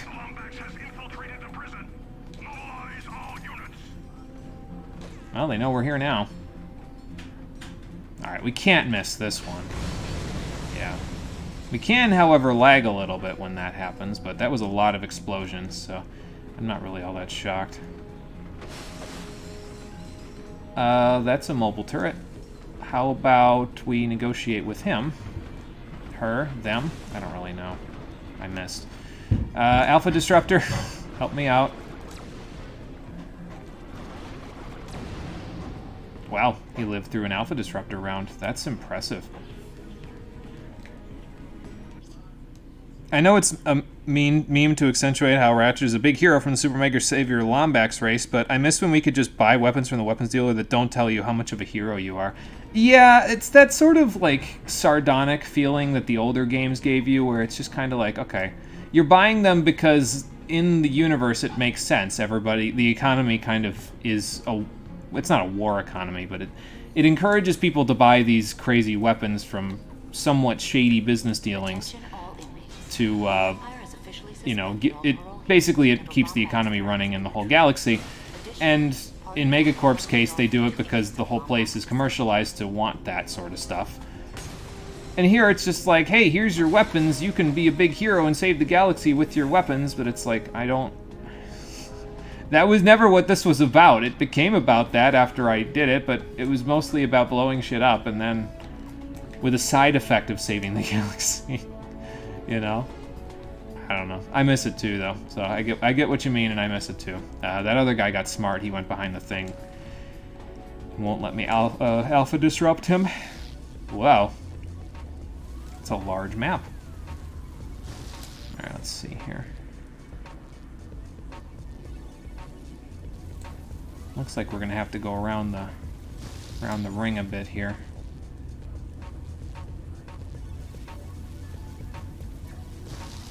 See, I guess what these sections are missing is if you're not gonna let me like start out by looking at where the circuit could go before I start the puzzle, like looking to try to figure out a path beforehand, then at the very least you should give me a large area that the circuit travels across first before you before it hits the first circuit. Because if it hits the first circuit really quickly, I'm not going to be able to see where I want the path to go, and sometimes that'll make it difficult to do it, like it was on Mukau there.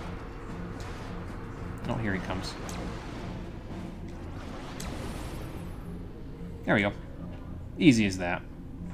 Warden McSquiggly, please report to the Green Probably those guys were supposed to be difficult, but, well, I kind of... Oh. Okay.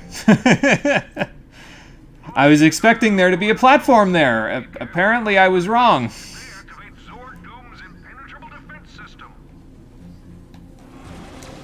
Apparently I was wrong to assume that. I should never assume anything in this game. You'd think I'd know that by now. That was pretty funny, though.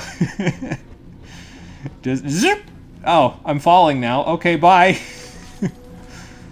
Oh, boy. I don't know. I thought it was pretty funny. I don't know about y'all, but I thought that was pretty funny. Getting some good Alpha Disruptor experience, though, here. So that's pretty good. from all these turrets. I'll have to start using the negotiator on the turrets if we die as a meme again, like we just did. There we go.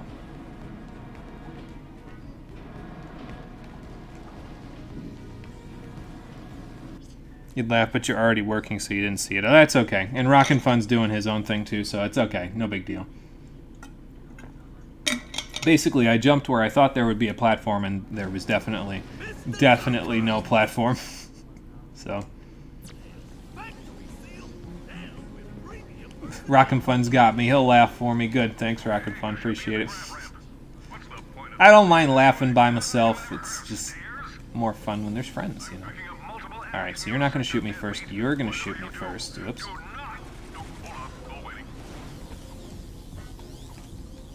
I can't double jump on these Magna Boots sections, unfortunately.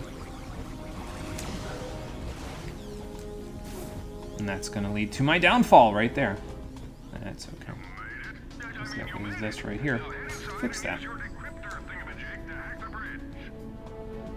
And incidentally, we... oh yeah, I don't have to do the decryptor puzzle again. That's nice. Incidentally, we... what was I going to say?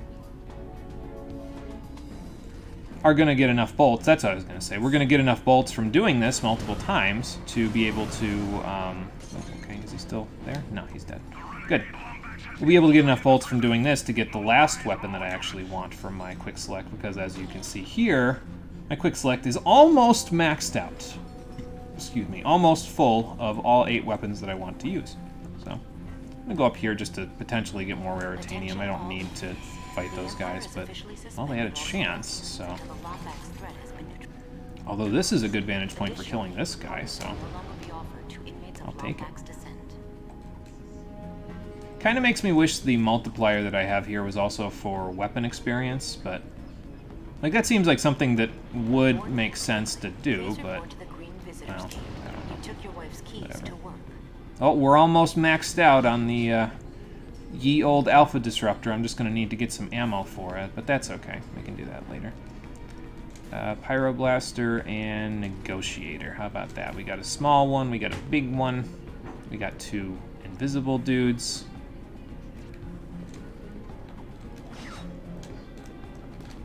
And let me claw the controller for a second so I can do this. There's more guys coming, too, so I'm going to have to be a little careful here.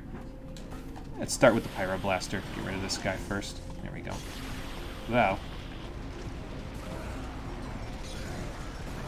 See, when they walk slowly towards you, well, the Pyroblaster works pretty well. When they have a ranged attack that they can use against you, not so well.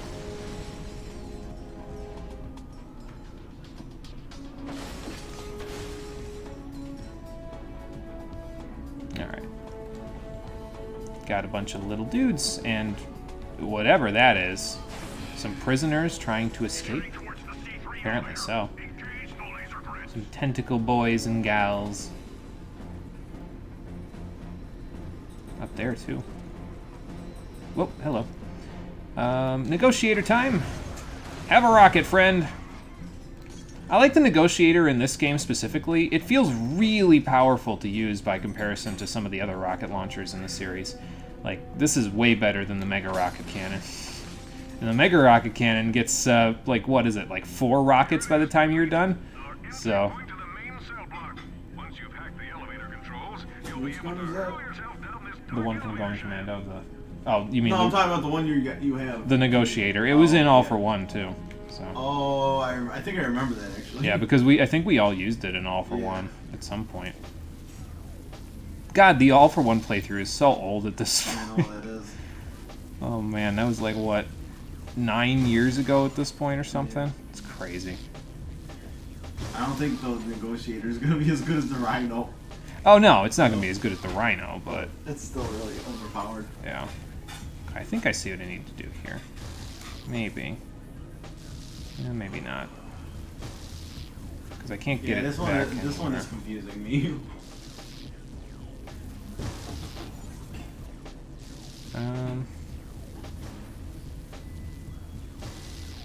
Oh, I see. So I need to get it, like, down there instead of to the side. Okay, so I need to go, like... Well, I can't do it now, but... I need to get it down there so that it goes to the side, and then once it goes to the side, I can get it to go where it needs to go. Oh, you gotta get it all the way in the bottom corner, I think. Yeah, I gotta hit that bottom right circuit there. So now we go this way. As soon as I see it switch, we go down here. There we go. So now it'll go up to that node, and then I can get it to move to the other nodes from there. So just go over here, and then go here. See, that wasn't so bad. No. Unlike the Eldritch Abomination that keeps jumping out of this area. Good lord. Alright, we got some pirate booty up here, and a bunch more tentacles to smack me around while I'm trying to grab it. Hi. This is a reminder that the Omniburst laser Man. defense grid will experience downtime while we perform And a gold scheduled bolt. maintenance. We apologize We're at for 3,000 now, so that's pretty good. That's good. Oh, you saw it too, Rockin' Fun? Okay, good. I was gonna say. Let's go down here. There we go. Yeah, we'll stick with the Pyroblaster for a little bit. It still needs a little experience to get the V2, so we'll see what we can do with it. I just haven't been using it on a lot of the lightly armored enemies, which I probably could be using it on to make it a little... get it there a little faster, you know, but... no, well.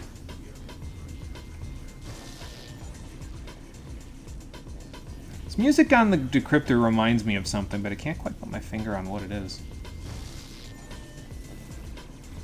There we go.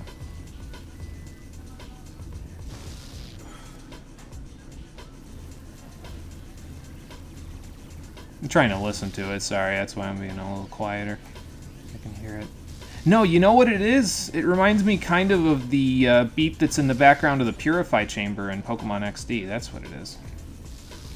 Because when you have a tempo going in the Purify Chamber in Pokemon XD, you get like a little drum sound effects going in the background, mostly percussion. So that's kind of what it reminds me of. I might not be hearing the whole thing, of course, so that might be, you know, a little bit... it might be a little bit different from that, but just from the parts that I can hear, that's what I'm getting out of it, so... yeah, it's just the literal tempo, yeah, exactly. I don't know if they knew about tempo, but, you know... oh yeah, since 6-axis control is off, I can just control this with the stick now, which, I don't know, feels like the way that it should have been the whole time, but, you know, don't tell 2007 Insomniac that. They'll be like, but Sony told us to do this! Yeah, okay, guys, just because you can doesn't necessarily mean you should. Cork, are you still talking in the background? I'm fine, man. Not like when I fought, who was that guy in Saints Row 4? I don't need an Iron Man suit to get through this hallway. I don't remember the name of the main antagonist from that one, from Saints Row 4. These cell blocks must not be open at the moment. Oh, those guys need a Ravager. Well. Okay, I gotta do it when there's no, there we go. When their hyper armor goes away. Hi there. Can I interest you in a rocket, sir? Congratulations, dead meat. You couldn't have done it without me. I'll just hack into the prison mainframe to recall Miss Apogee's cell. Okay, well, that's probably the most useful thing you're going to be doing for us right now, Quark, so thank you. Yeah, I think it was like Zinyak or something, or Zinyark. Yeah, I think you're right, though. Couldn't have done it without you, yeah. Oh, the things you didn't catch when you were younger. He told you to tuck your ears in just now. Oh, okay, fair enough. Probably worthwhile venture. Speaking of a worthwhile venture... oh, we're not quite there yet. Okay. This increases... now, the range ones over there increase the length that the flamethrower goes. This widens the flamethrower to make it a little bit easier in a close combat fight. So I think I'll take this first. Oh, I was saying aw like I couldn't get it. Never mind, we're not short. We can finish it up. Okay. That's my bad. I did math incorrectly. Okay, but this one, yeah, we can't get anything for the negotiator for right now, so... but let's see. So 3,000... 42, so that's 72, 10,000.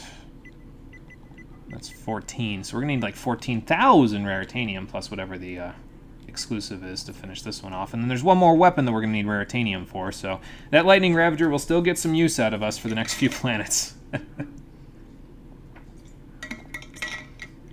Dumbass space captains were a meme or archetype that I'm glad is mostly dead and gone. And see, you know what the weird part is about Quark in this game for me, and really the whole future series, is that it felt like he had his character arc fully finished in Up Your Arsenal, where he was still kind of a bumbling idiot a little bit in Up Your Arsenal, but by the time the game was over, it felt like he had become a little bit more of a hero because he said, you know what, I've done bad things to bad people, but that doesn't mean that I'm hopeless. I can still help people when they need help. And I don't know, it felt like his whole character arc was finished up by Up Your Arsenal, and he gained some redemption as a character rather than just being a villain, which he had been for the past couple of games at this point. He had gained a little redemption at that point, and I don't know, it feels like he regressed somehow when they got to the future series, because they realized that if his character arc was complete, he wasn't marketable anymore. And that won't be the last time we talk about marketability in Ratchet & Clank Future, unfortunately. Oh, good lord. I have a really hot take about a certain other villain that we see later on in the series that I don't think the internet is going to like very much, but I'm probably going to say it anyway.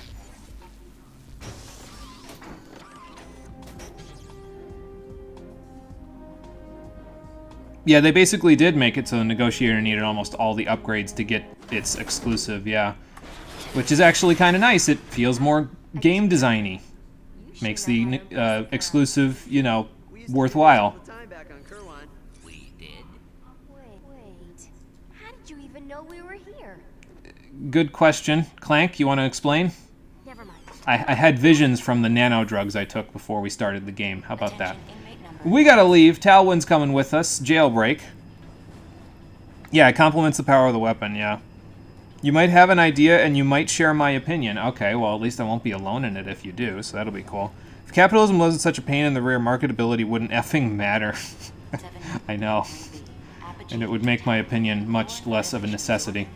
So, oh, Lightning Ravager time. Just gotta move ever so slightly so we don't get damaged by the bullets from the airborne guy, that's all. There we go. Easy as... oh, never mind. Not easy as that. Gotta take care of that guy first. Alright, now we can negotiate. Thank you. Okay, so let's just follow Talwyn out. You don't have to step on the little Drophet guys once they fall out of the thing. Like I said, they give you all the experience they're going to give you once their chassis is destroyed, so... this is going to be short range, so I think we do this, and we do this, and we mostly stick with this. I could probably just stand in the middle and just around the whole thing, but, you know... ooh, invisible guys. And we got a V2 Pyro Blaster! Perfect. The extra damage will really help this weapon because it'll make it so you can kill things faster with it. And, well, the faster you kill things with it, the better off it is, so... it also gives a chance of getting some Raritanium, so that's nice.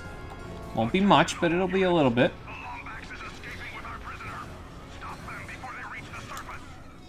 I don't know about that, man. I don't think that's going to happen. Well, since you're not going to give me anything to do, I'll just... remember when we did that with the Pyrocitor back in Ratchet & Clank 1? Good times. I don't think Talwyn has a health bar, so don't worry about that part too much. Why am I doing that? That guy doesn't have a shield anymore. There we go. Sir, I'll be right with you. I just had to take care of your friend. Oh, okay. Thanks, Talwyn. We need to split up. I'll head to the holding chamber to free my friends. You do realize splitting up is never a good idea, right? Alright, fair enough. Sorry, man. I think it'd be better if I don't know if it's better to put them out of their misery when they're on the ground like that, because, like, they're fish people, right? So, like, he's gonna die anyway from asphyxiation if I don't kill him right away. Is it more merciful to give him a peaceful death like that, or what? Yeah, but insignificant amounts of bolts, so I know. Believe me, I know. Kinda sucks that we're doing a prison break and we're not breaking out all the Eldritch Abominations to murder all the Drophets for us. Seems like an idea of something that I would want to do. Oh, this one broke out, though. This cell was full before. This case is empty. This case was supposed to be full. I just almost glitched through the railing. How the fuck? Hold on. I want to do that again. I was making a funny meme reference and then I glitched again. Fine. No smart-ass comment, Tachyon? He probably had one before this and I just didn't hear it, so... Whoops. Camera! There we go. Congratulations! You have upgraded to the Alpha Cannon. Your weapon's energy beam will now explode on contact with every enemy it hits. As if it wasn't broken enough already. So yes, the Alpha Cannon now causes an explosion in the area that it hits an enemy at, and that counts with the phaser that we got, the transfluxer, where if it passes through multiple enemies, it'll explode at each enemy that it hits. So if you're at a choke point, use that shit. Because it will very much do significant damage to everything in a line. Again, it's like your hallway weapon of choice at this point, so it just kills everything. Just use it. It's great. Hello. But for me now, well, okay, I'm gonna not die. Okay, I'll take it. I was gonna say for me now, I'm gonna die, but no, I did not die. I live, bitches. Okay, but for me now, I'm gonna use the negotiator for those sorts of situations because, well, it could use the help. So, hi, Tachyon. I think he's saying something, but I can't hear him, so I'm not gonna. Oh, you've got a shield. It's not a wonder I'm not doing anything to you.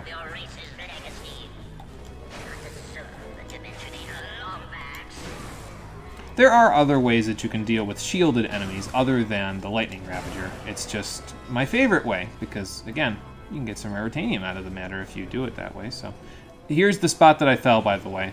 If I would have looked, I would have seen that there's no platform there, but, well, yeah. Well, hello. Care for some negotiations, sirs? I happen to be an expert in labor politics. How do I solve labor politics? Well, I kill the labor with a missile. Oh, okay. Fair enough.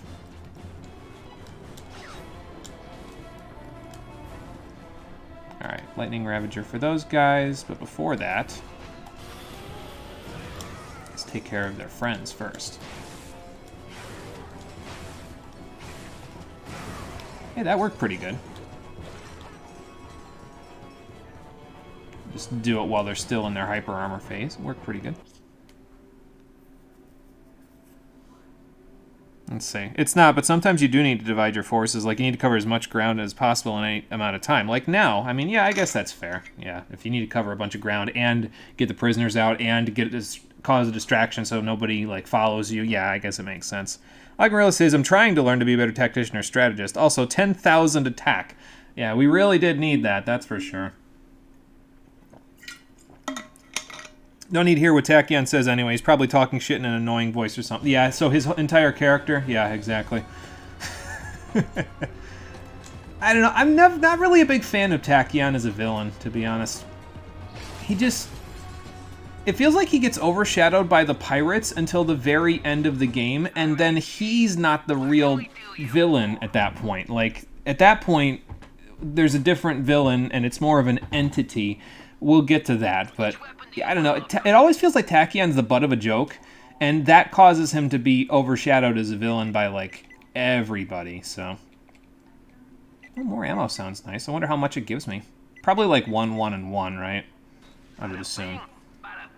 Yeah, we'll get the ammo upgrades first, then we'll get the AoE and the power, and then we'll work on that. Because everything else is done at this point, so I guess it's just... Yeah, it is 1, 1, and 1. Okay. That's fine. Hey, do you guys want to get out of here? Okay. I was gonna see if I could prison break you, but... If you keep going in and out like that, it's not really gonna work. I guess I could have just gotten ammo from this instead of... Okay. Instead of going in there. Okay, good.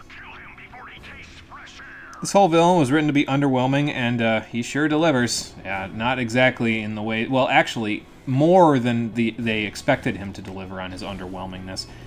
And it more so than that, it just feels like he does what Nefarious did, but worse, you know, in a lot of ways.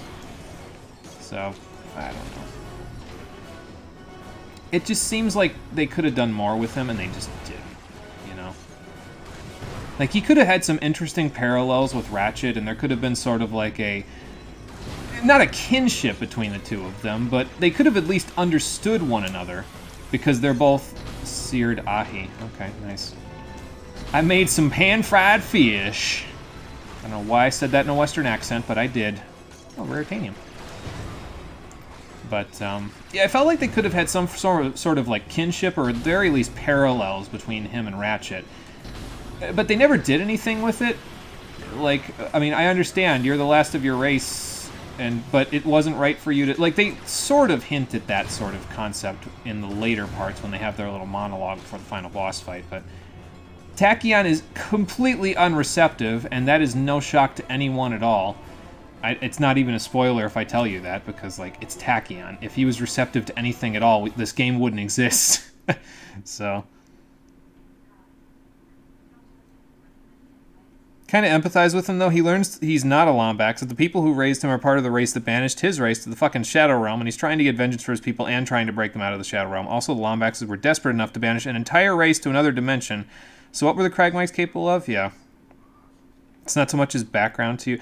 I mean, his background, I think, sets him up to be a good villain, I think.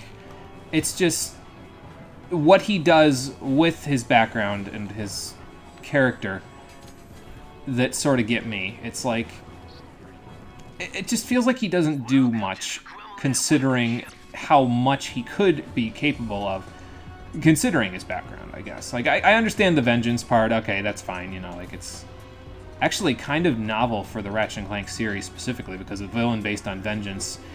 Well, no, actually, it's not novel, is it? Because Nefarious did it before him, so I guess that puts that out the window. I mean, it isn't bad, it's just... I don't know. It's fine. I just think that there could have been more done with him. Are you invincible until I go down there? Oh, okay, never mind. He just takes a fuckload of rockets to kill at V1. Got it. Well, at least I didn't kill the little guys with the AoE. That's good, because I need more Raritanium. Unfortunately, they didn't give it to me.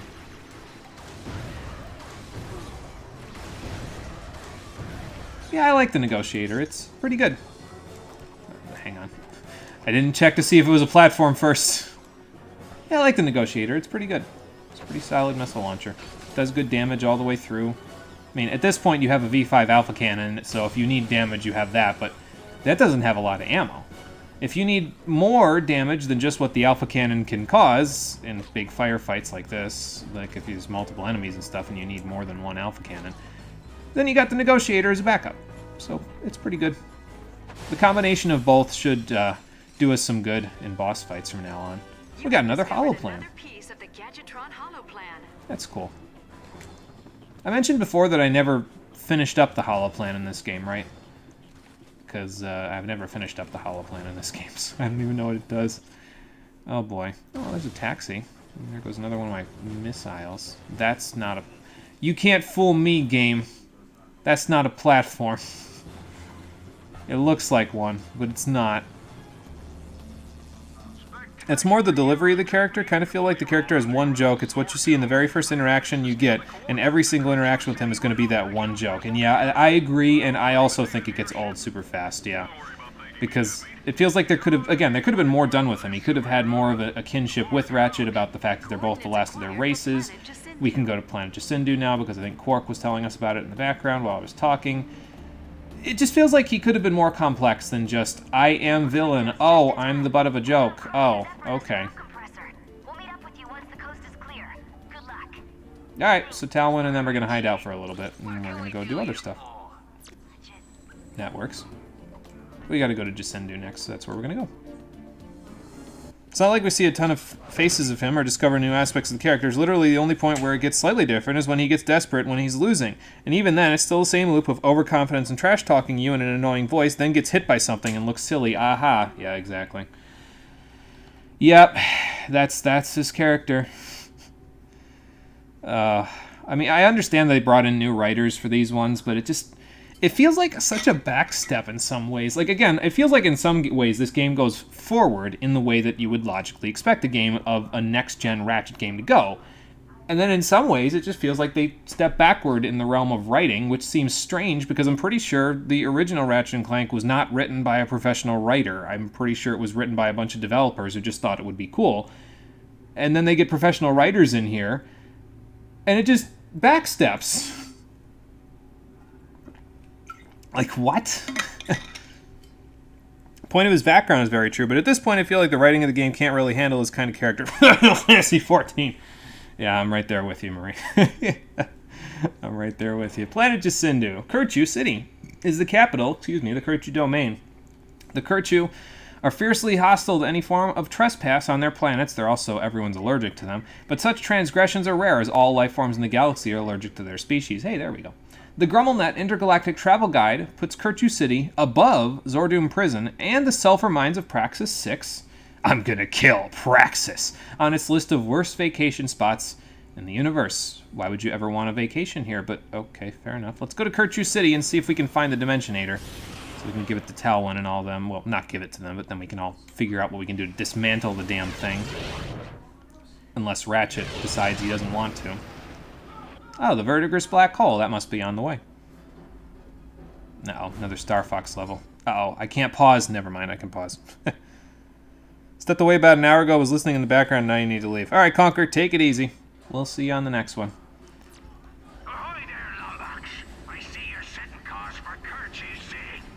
Yes. Yes, I am. Searching for a certain secret, would ye? I might just be. Really starting to annoy me. Are they? I mean, whatever. They're space pirates. Of course they're going to keep following us. And I feel like, personally, the space pirates, I think, make sense, because any galaxy will have pirates, right? But I probably shouldn't shoot that black hole. Or not that black hole, that... well, probably shouldn't shoot the black hole anyway, because, well, it's not going to work, because it's a black hole, but, you know.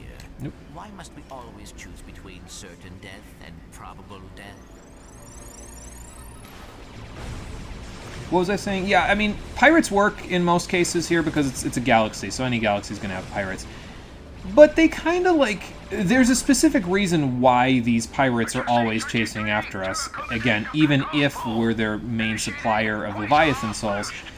And it feels kind of shoehorned in. But we haven't seen it yet. I think we have to go back to the Iris supercomputer to get the explanation as to why they're here. And we'll go do that later. Eventually, I'm sure. Let me get rid of this guy first before I get rid of these guys. This is a really cool set piece, though. Like, this level is actually really interesting to me. Because, like, it's a black hole. Hold on. I want to leave these guys with a little parting gift. Oh, okay. Fair enough. Kevin, he's setting course for the Pegasus outpost. Well, it's about to not be an outpost. It's about to be something else. Oh, those are raritanium. I should probably keep shooting those then, shouldn't I? Well. Well, yeah, with all these mines around, I guess you wouldn't have to, do anything other than keep to yourself. I'm just gonna go over here. Oh, God. Yeah, I definitely want to hit those now that I know they give raritanium. I ain't even gonna bother with the people shooting at me. Give me the raritanium. Wow. Oh, I missed one. That's okay. I wonder what happens if I hit all the bonus targets. I don't think I've ever done that either. But yeah, this is a really cool set piece because you got all these valleys you're flying through, you got the black hole in the background, you got this gigantic ringed planet in the background. It's a really interesting level with a lot of cool set pieces in it, so I enjoy this one quite a bit. I really don't have a whole lot of problems with the Star Fox levels. They're pretty easy, but I think it's more the matter of the spectacle than it is of how difficult they are, Like, I feel like that's what they're there for, is they're there for the spectacle and the fancy graphics and all that stuff. Oh, that's not good. There we go. Why am I getting James Bond 007 Nightfire vibes from this? Clank, hop on that turret. Oh, okay. Back on the turret. Can I get the raritanium, please? Maybe.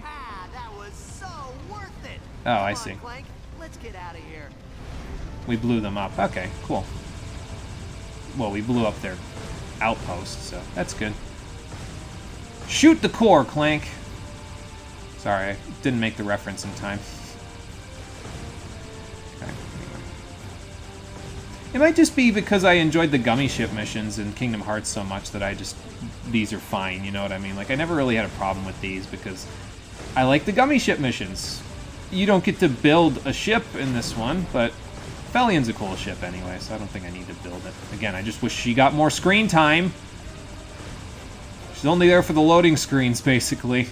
She doesn't speak, even though she's a talking ship. Come on now. Tandem, thanks for coming to the stream. I appreciate it. We'll see you on the next one. Imagine losing your time trying to kill some Praxis dude while you could be killing Chaos. Yeah.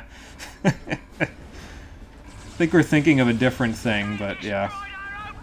Got them all. Nice. Oh, I got a gold bolt. Okay, so that's what you get for doing that. Cool. Yeah, this ship level is long.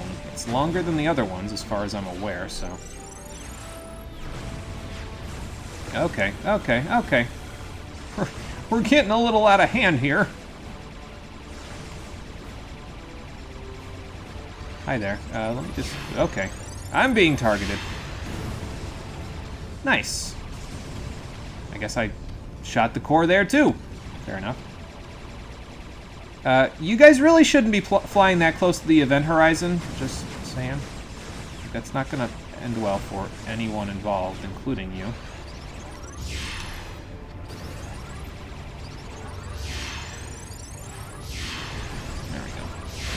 Wow. Now approaching event horizon. Engaging proto shield. What do you mean engaging proto shield? Why are we approaching the event horizon? We're leaving. There's no way. You guys aren't serious. There's no way. You're gonna. We've rotated coordinates for Kerchu City. We'll need full power for hyperjump to Jacindu. Oh my god. We're actually doing this. We're going in, boys! Prepare to be spaghettified! Yeah. And again, such a cool set piece. How many other games do you get to fly into a black hole? Like, come on. That's so fucking cool. Uh-oh. I don't know where this guy came from, but come on now. Like, that's just such a cool thing. Like, again, how many other games do you get to fly into a black hole and survive? Of course, this guy's pretty simple, but, you know, whatever. Now, the black hole is being used more like a wormhole, so I guess if you're really into quantum physics, this would probably bother you, but I don't know. I just find it so fucking cool. Oh, wow. I wonder if I can shoot these and, like, you know, first of all, actually be doing something here, and second of all, be like... Oh, okay. Hi, hi, hi, hi, hi. There we go. I'll just fly up and down. That works better. Shoot that core. Yeah, this guy takes a bit of punishment, so gotta be a little careful. Okay. Go this way. There we go. I'll do what I was doing before, but a little bit slower. How about that?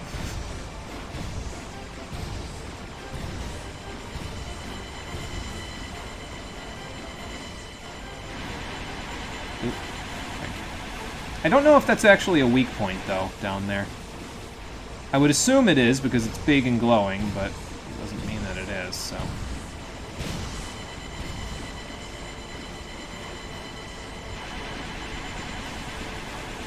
He seems slightly less inclined to use his big line laser things that were actually the only thing that was making... Okay, there it goes. The only thing that was making this troublesome for me. Ow. There we go, got him. Perfect. And we're back up around 5,000 raritanium again. That's good. Unfortunately, the set piece ends and you don't leave the other side of wherever the black hole was taking you. You just kind of pop out and end up in a loading screen. Seems like a missed opportunity to me, but okay. Again, this game takes one step forward and then one step backwards immediately. So... why are we flying into a black hole to get to Kerchu City? I don't know. Oh, you knew I was referencing Jack too? Okay, gotcha. Just decided to go full Stranger of Paradise because apparently the protagonist named Jack lives to kill shit. Fuck it, it's cool. Why is that thing so spongy? Like, damn, I mean, I don't know. Probably has good proto shields because, well... Kerchu City. Ratchet, we must get to the Dimensionator before Captain Slag does. Yeah, probably a good idea. Yeah, probably spongy because of its proto shields. I mean, you wouldn't survive in the black hole if you didn't have good proto shields, so I don't know. It seems like the boss fight is a little overdrawn, but I don't... It's fine. Whatever. I'm not that concerned about it. It's a cool set piece, that's my point. Unfortunately, when it ends, you just get kicked out to a loading screen rather than, you know, literally anything else. So... I don't think we have a new weapon to buy on this planet, though. So... But that's okay. We don't need a new one. What I do need is the Lightning Ravager to get a little bit more, that there sick raritanium from these guys. So we'll go back to the vendor in a second if I get a little more raritanium from these little doggos. Which I did not. That's fine. Oh, I did. Never mind. Yeah, I got a little chunk. A little chunk for my big missile launcher.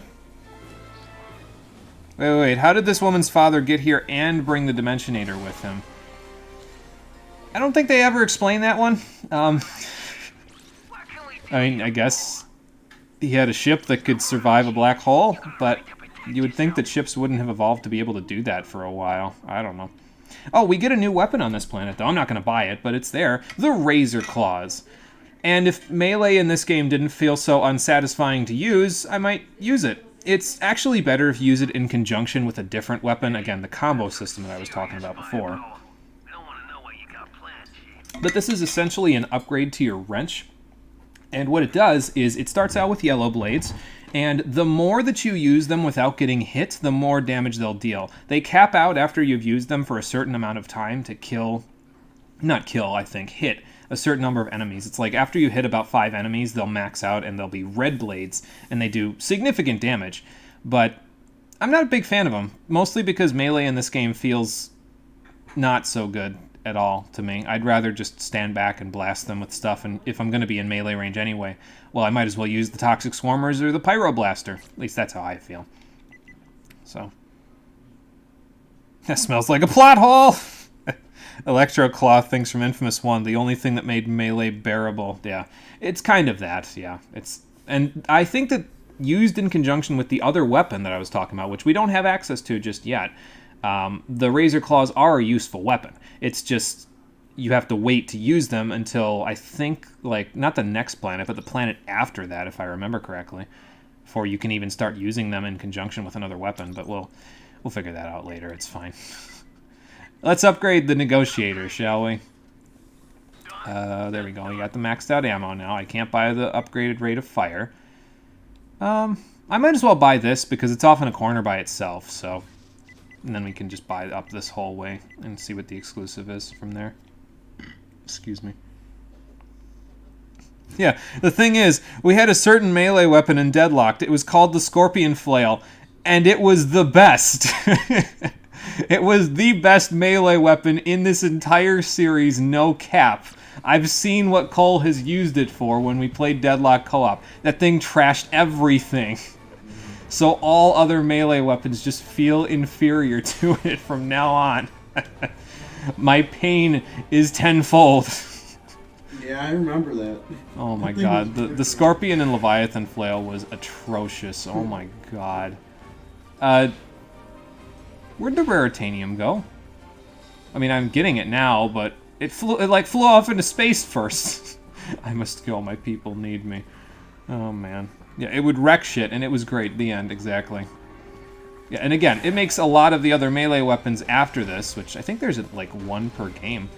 But it makes a lot of them feel inferior, right? Because it's like, you had this good melee weapon in Deadlocked, and there you go. Guys, stop stealing my experience. I need that experience.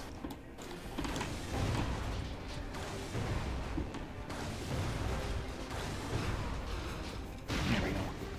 We'll get more power on this thing and it'll be able to kill things a little faster, but for now, well, we're stuck with what we've got. It's okay, though.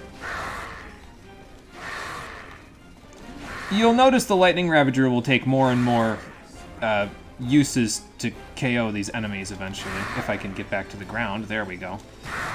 I was having a fun old time there. Oh, hang on. There we go. We can still use the Pyroblaster for a little bit of Raritanium, so... We can also get up here and get even more Raritanium. Perfect. Oh, and we got another Holoplan piece. Cool. We also got a Transmorpher Bomb. Did we have that already? You have discovered another piece of the Gadgetron Holoplan. I feel like we didn't. Hold on. Let's see. Well, it's over here, so evidently we did not. So the Transmorpher is another device. We'll stick it in our device page for the quick select real quick, and I'll keep that page open for when we get my other weapon that I'm going to get. I meant to press square, but I pressed triangle instead. Transmorpher. It's kind of the sheepinator of the game, if I remember right, but, I mean, as a device, first of all, it doesn't gain experience. Second of all, it doesn't have unlimited ammo. So it's kind of just a directly inferior version of almost every other transformation device in the series. So I'm not really a big fan of it, honestly. Yeah, don't come. So, I don't know. It could be good. I just don't really use it all that much. You could say that about a lot of the devices in this game, though. It could be good, but I just don't use it all that much. So. Try to hit an enemy directly, by the way, when you're using the Lightning Ravager, because it does more damage than if you just hit in between them. It'll still zap to them if you hit in between them, but, well, you'll use less ammo on it if you hit an enemy directly with it, so. Oops, something's getting blasted over there. Oh, I see. They're raining death on them. Oh, I see the problem. Oh, do ya? Yes, I do. Okay, got him in 4. Good. That was easy. Well, instantly regret my choice of words there. It's okay, though. That's got to be a terrible way to go, getting burnt to a crisp like this. Not exactly something that I would personally ever want to experience, so. I can't tell if this is a little side path or not, but it looks like it might have been a piece of something at one point, maybe one of those buildings or a support beam, but, well, it's broken now, unfortunately. Not dead yet, huh? Got a little fight in ya. I like that. There we go. Oh, even more that have got a little fight in them. See, now we're doing good with the I almost said Pyraster again with the Pyroblaster, because they're giving us lots of narrow areas and choke points to use the thing in, and it will, of course, it has enough power now to where if you stagger an enemy with it, their hyper armor will last, but obviously they don't have actual hyper armor. They get stunned and they will do an animation out of it, but we kill them fast enough with it now where it doesn't matter, like even if they're relatively resistant to it and we got to use a decent chunk of ammo to kill with it, it'll still just kill them, basically. It's damaging enough now to where its normal weakness, which is it uses a decent chunk of ammo to actually kill anything, is a non-point. It's a non-issue, so. Oh, we got another new device there, a Mega Leech Bomb. It's like the Leech Bomb, only better, so. And I think I'm going to go down because this is actually the path forward. I'm also going to go like that, or maybe it's not, actually, because I'm looking at the rest of the map and I don't know. All right, let's take that off of there. And I guess I'll put it here. Fine. But yeah, if you need a little bit of HP, you could always do that there. It's almost done with devices now. We've only got one more left to find, and that's it. So, I don't know, though. That looks like the main path to me, so I think we'll go this way instead.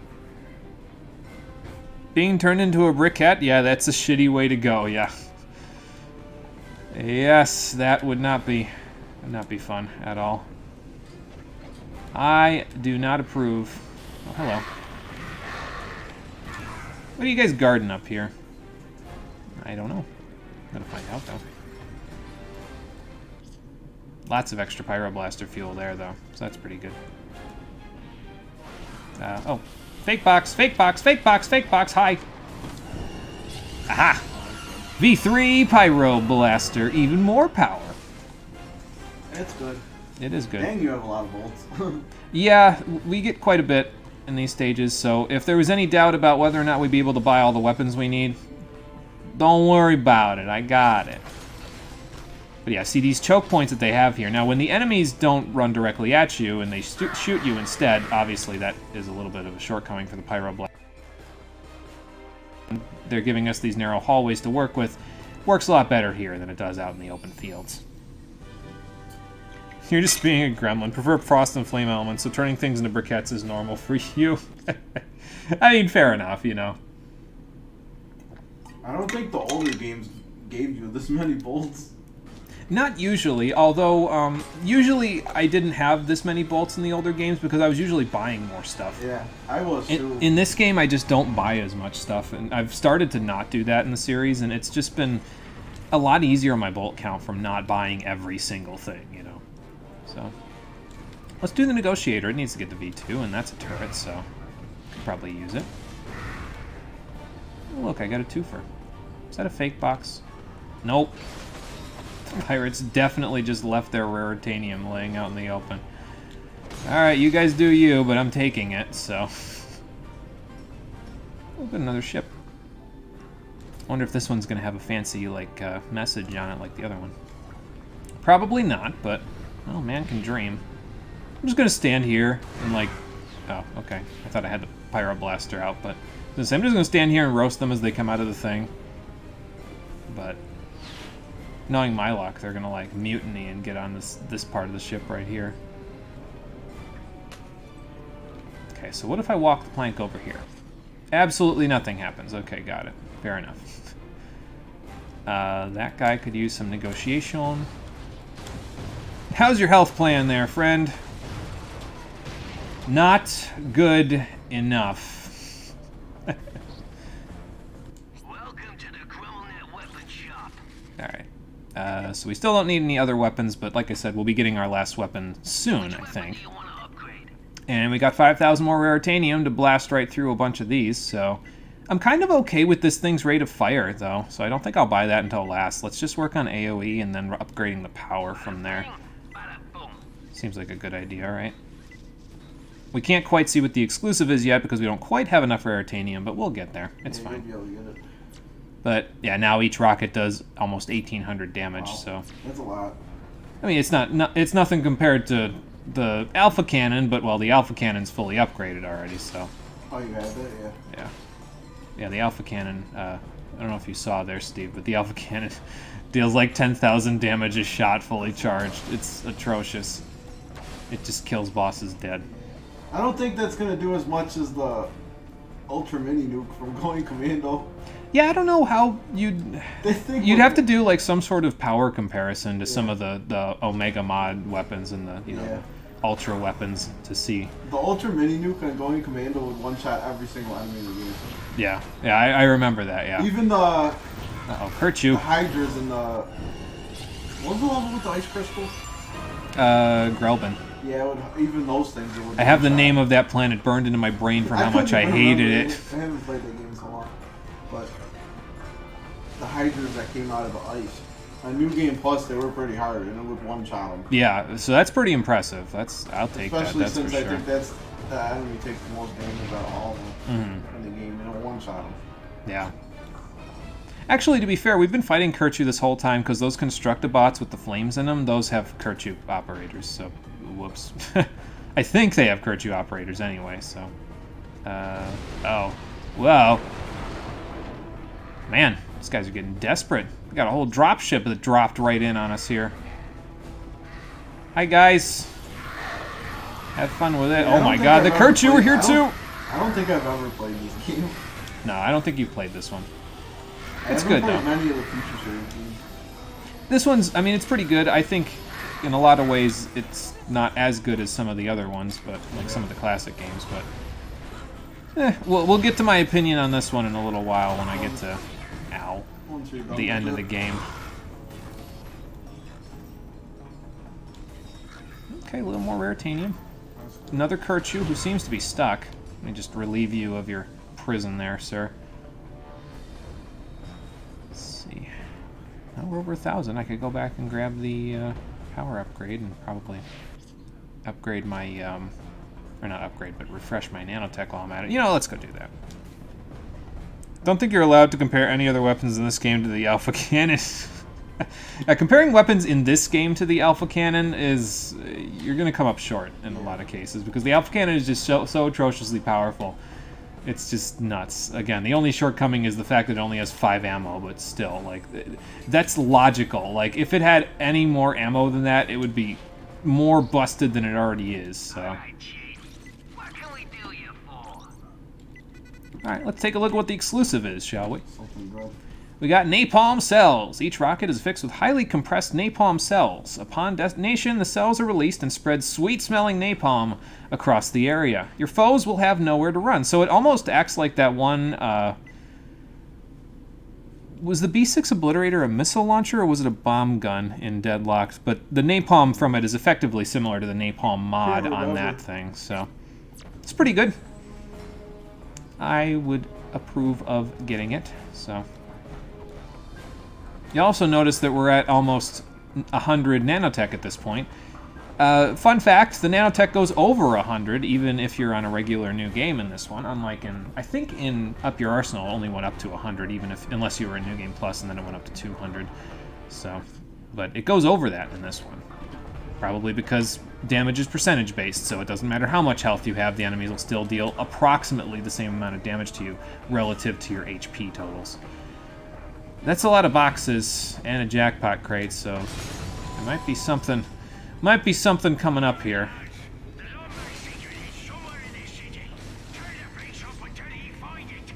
Oh, okay, I see.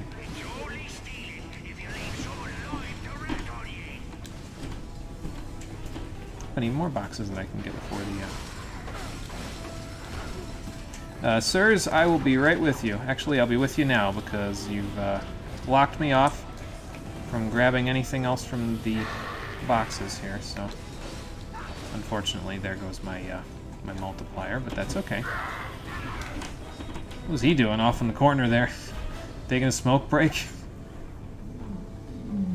Okay. Visible plot wall. Can I break this with the fusion bomb? It looks like it's a cracked... well, it's only cracked in those couple little places. No. No, I cannot. That would be too easy. Let's see. Pyroblaster. Nope, not the fusion bomb. Already got that. Negotiator. Let's go. Wow. Guess I shouldn't have been worried, huh? Just a whole bunch of them all at once, you know? All of a sudden it's like, wow. But they took care of them. It's fine. Piercing AoE explosions on contact, long as fuck range. Really, it already invalidates a ton of your weapons, yeah. And again, it's just the short amount of ammo capacity that makes it not the most absurd gun in the game.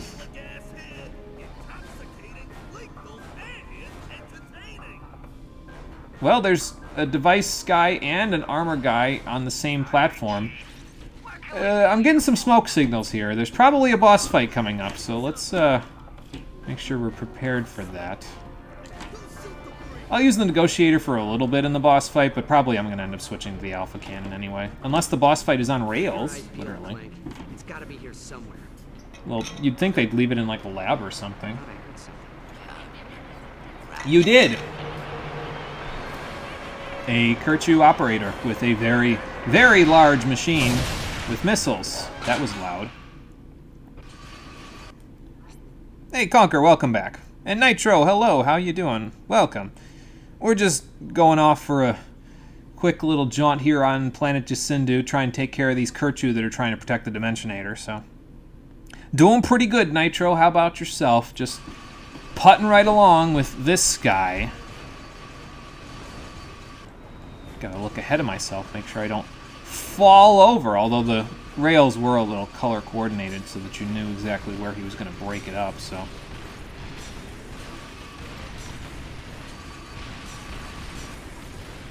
I would assume you don't want to get hit by the fire, because if you do, you'll also probably get hit by a missile that's directly behind you, but... Well, It'll be fine. I still don't know if you can hit those things, but those electrified gears. But, I mean, jumping over them seems to work pretty good, so. You carry a lot of momentum on this rail, though.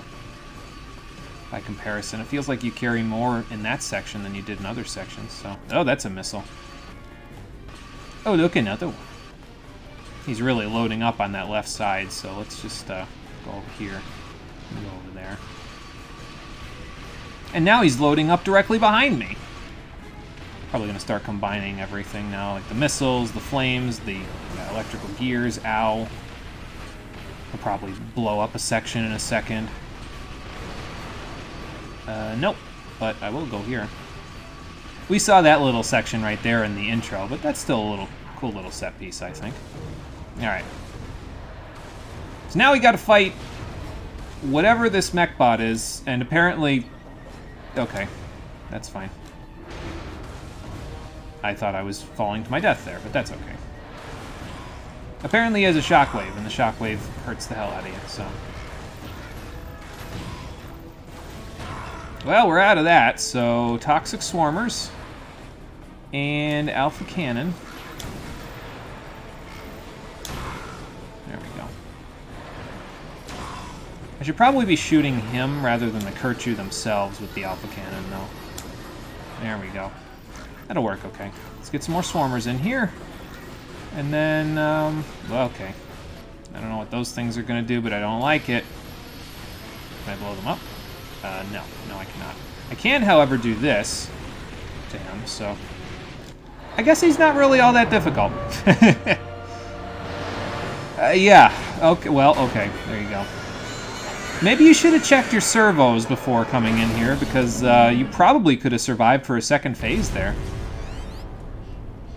Oh, well. Yeah, he did die super quick. That's the power of the Alpha Cannon. And I'm going to assume that's the Dimensionator. That Kerchu must have been protecting the device. Probably. Look at this thing. I've never seen anything like it. The heck even is it, anyway? This is incredible. Ratchet. I think they followed us. Oh, they did. Okay, hang on. I'll get my Pyroblaster out. Oh, okay. Hi. I see ye have something that belongs to me. Now be a good lad and hand it over. How about you talk to the barrel end of my gun first? You wouldn't begrudge an old pirate his booty, would you? I would, because I found it first. Feet here a bit twitchy with the blade. You guys realize he has 5 nanotech, right? Like, you can cut him with that and it'll only do 1 damage. Follow us, and I'll gut ye bow to stern.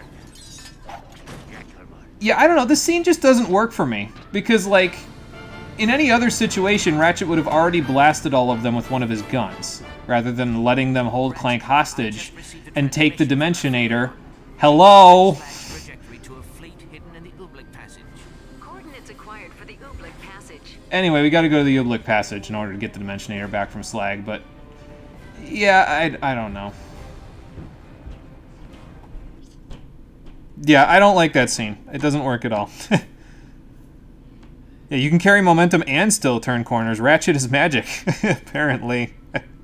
Your back is sore as a motherfucker? Oh, Jesus. For context, you've been trying to get your pull-up numbers up recently, so that's probably why. Make sure you stretch yourself out real good there, Nitro. I would say if you can, like, invert yourself somehow, that would be probably good for your back, because it'll stretch it all the way back out. But yeah, stretch yourself out real good. Use some, you know, ice and some hot showers, all that stuff. Probably help you out a little bit. Helping take care of your niece and nephew earlier since you stepped away almost 2 hours ago. Oh, okay, I got you, Conker. Rip boss fight indeed. Something happened to your disc accessories. Oh, your Discord account. I thought you said disc accessory. I was like, what? Discord account. So that's why you made a new one. Okay. Yeah, I thought that was you when I saw the name, and then I was like, oh, he's posting lizard pictures. It's Nitro. Okay. It's just a hat. That's funny. Like, that was so forced it was painful. Yeah, I don't... It just... It feels like they were trying to do something interesting with it, but it's like, okay, but listen, Ratchet has a twitchy trigger finger. He would have literally just shot these guys at this point. It would have been fine. And then they just take Clank while the camera is pointing away from Clank. Like, Ratchet is not blind. He would have seen Pete take Clank. I don't know. I don't know. I don't know, future series. Keep doing this shit. I'm starting to get a little bit upset. Well, I'm not upset by it, but it's just like every time you do it, it makes me a little bit less, a little less inclined to give you bonus points in any department.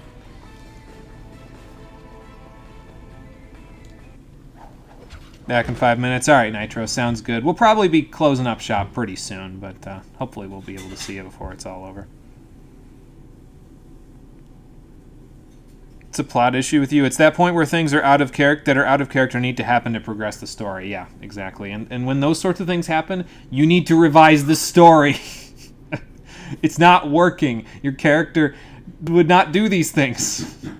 Stop it. The Ublik Passage in Slag's fleet. Long ago, the Ublik Passage was a common space route between the Verdigris and Praxis sectors. However, the passageway was made virtually unusable when the Kragmites detonated a nearby neutron star, holy fuck, in order to block Allied Polaris convoys. That's hardcore as hell. These Kragmites sound metal as fuck. The residual radiation has made the passage unusable to all but robots and the hardiest of organic life forms. I hope our spacesuit is functioning properly, because off we go. We're not going to finish this level, though. I'm just going there to check out the new weapon so I can show you what it does, and then we'll probably call it a day.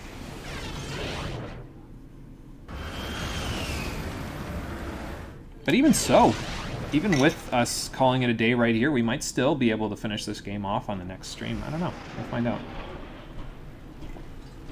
I guess it's just going to depend on how much backtracking I do to see all the extra stuff that I missed. Again, I don't think I'm going to bother with the gold bolts because I really don't care. It's just skins, you know. The situation is getting dire. I am sending a transmission to Kronk's comm unit requesting assistance. I didn't hear anything he just said because now not only do I have to fight with my air conditioner, I also have to fight with the volume of the television upstairs, which somehow, despite having a staircase between me and it and a curtain, is louder than my television currently. The one that's, you know, less than 5 feet, and actually no, it's probably about 6 feet in front of me. New weapon though, and the final weapon for our arsenal that we'll be able to get here in the Ublik Passage, the Magnet Launcher. I love this weapon. It's the only weapon in the game that really takes advantage of the combo system that I was talking about between weapons in this game. It uses polarized raritanium pellets to cast an electromagnetic mesh over your enemies. And the best part about it is that the net holds enemies in place. I'm going to buy it because of course I am. So let's check it out. I could probably use it in a practical situation so I can show you, excuse me, a little bit better. I think there's a boss fight at the end of this one, so I don't think I want to continue with this until later. Maybe I'll get to a checkpoint. I don't know. Fancy space whale, fish, orca things. But yeah, anyway, so the magnet launcher, I'll use it on this guy because he'll be a good example. So what it does is it shoots out a net, and that holds your enemy in place, and it deals damage to them. Now, the nice part about the magnet launcher compared to other weapons that have dot effects, like the toxic swarmers, is that the magnet launcher immediately gains experience when it hits an enemy. So you don't have to keep it out, and you can switch to something else to finish the enemy off. And then both of the weapons gain experience. And frankly, that's how it should have been for every weapon. Once it hits an enemy, it should proc its experience, but only the magnet launcher does it, so I don't... whatever. I'm over it, I guess. I'll get to the first checkpoint and then we'll call it a day. How about that? This is a friendly reminder that Mother's Day is just round the corner. In honor of this special day, Swordam Prison will be extending their visiting hours so that we may spend more time with our sweet mums. Well, that's nice of these guys. I'm hit or miss with the pirates. I'm like, in some cases it's like it feels like they just do stuff and there's no like rhyme or reason for it, like showing up at the beginning of the game. There was no rhyme or reason for them to even be there. But in other cases it's like, okay, you know, I mean, I get it. There's cool jokes, but they're kind of wholesome in some ways. I don't know.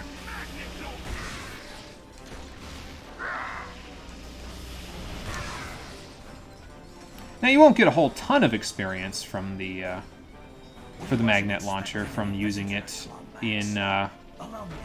You just keep coming back, don't you? Oh well. Okay. Ow.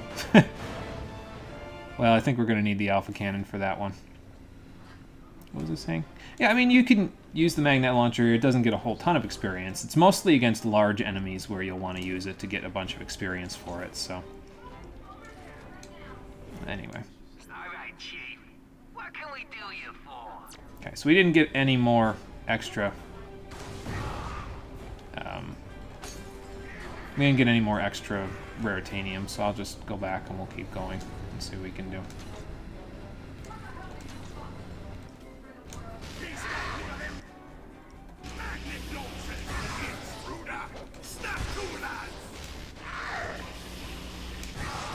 There you go. A little extra raritanium, too. Never hurts. Not sure if I picked all of it up there, but that's okay. Thanks for blowing those up for me, guys. You're real chipper lads there. Okay. I'm going to need to stop getting hit by these easily dodged, slow-moving bullets if I really want to make sure I can last against this boss fight. I'll probably be okay, though.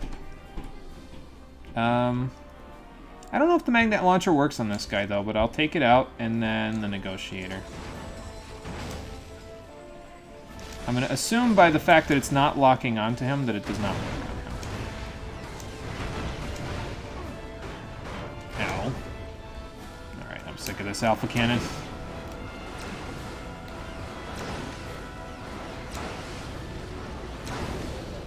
And that's why I'm sick of it, because I'm dying. Okay. Works okay. Lots more raritanium, too.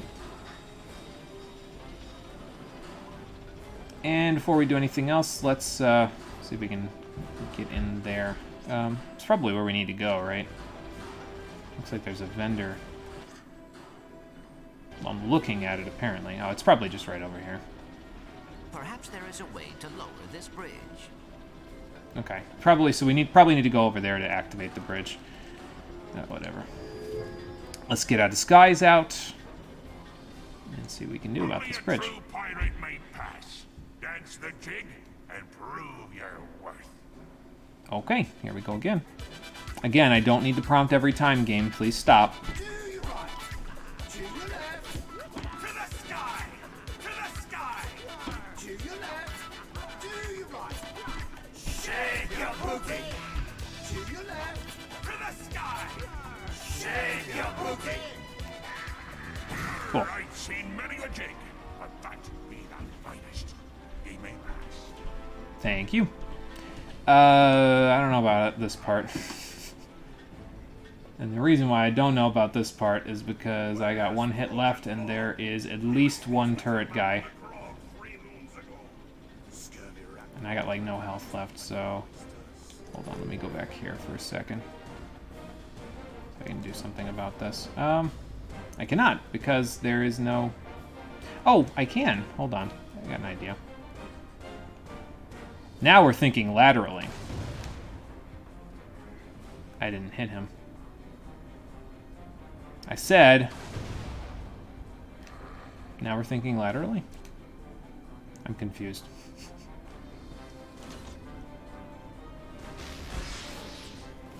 I'm being blocked by another invisible plot wall? Are you kidding me? Come on. I wanted to think laterally. Yeah, it's another invisible plot wall. Yep, you are correct. And that's not working for me at all. Okay, just for safety, let me do this. There we go. So that'll get rid of these guys a little bit easier. Even the guy that's got the turret. And it'll also get me a nanotech increase, which is pretty nice. Definitely what I needed in this particular situation. So. Thank you, Toxic Swarmers, for saving my ass again. You never disappoint. It's seriously like one of my favorite turrets in the entire series. It's great. I'm pretty sure there's supposed to be enemies coming out over here right now, but, well, looks like the Swarmers took care of all of them. So that's great. And apparently there's an armor vendor right here now. Okay, cool. Well, if I didn't get my health refilled before, it would have been refilled now, so. Alright, and we can upgrade the magnet launcher as well, and I'll do that in a little bit, but, oh, we don't have enough for rate of fire on this, do we? Okay, let's check out the magnet launcher's upgrade path then and see what we've got here. That is a lot of raritanium. 1, 2, 3, 4, 5, 6, 7. Holy shit, that's a lot of raritanium that you can get from this thing. Faster rate of fire, more damage, more ammo. Only one more ammo, but that's probably pretty good. I think I'm going to go for the damage first to get to the ammo. I really don't care about the shooting all that much. The faster rate of fire, that is. And then I think I'll just go for all the raritanium, because apparently that's pretty good. And as far as I'm aware, this chance to proc raritanium drops actually stays in effect as long as the weapon is... Like, even if you're using a different weapon to kill them with, I think it stays in effect, so... Again, the magnet launcher just is one of those weapons where it feels like this is how all the weapons should have been when it came to their... use in battle for the purpose of comboing with enemies and stuff, so I don't know. It's weird. Alright, I don't know what's going to happen if I save in the middle of a level, but I think I'm going to call it a day. So, that's going to do it for this episode of Ratchet & Clank Future Tools of Destruction, everybody. Come back on Saturday, and we'll see if we can make our way through the rest of Slag's fleet to find the Dimensionator and use that magnet launcher to dramatically good effect. But, well, there's more to it than that, obviously. And, well, Tachyon, of course, is still a bit of a looming threat somewhere. Not that he's been looming at all for this game, but maybe he'll make an additional appearance on the next episode of Tools of Destruction, the Stream Edition, which, as I said, will be happening on Saturday at 4:30 p.m. Eastern Daylight Time. So, thank you for watching, everybody. I appreciate you coming out to Twitch and YouTube to check out the stream, and I'll see all of you on the next one, which, as I said, again, this is the third time now. It'll be on Saturday at 4:30 p.m. Eastern Daylight Time. If you didn't hear me that time, check the schedule. Until then, everybody, take care, and have a good one. And we'll find out if this kicks me back to the beginning of the level and forces me to fight through the whole thing again when we come back on Saturday. If it does... Yeah, we didn't get very far, so I'm not really all that bothered by it. There's also this section over there that we need to explore, but we'll go do that next time. It's fine. It's fine. Don't worry about it. Don't worry about it.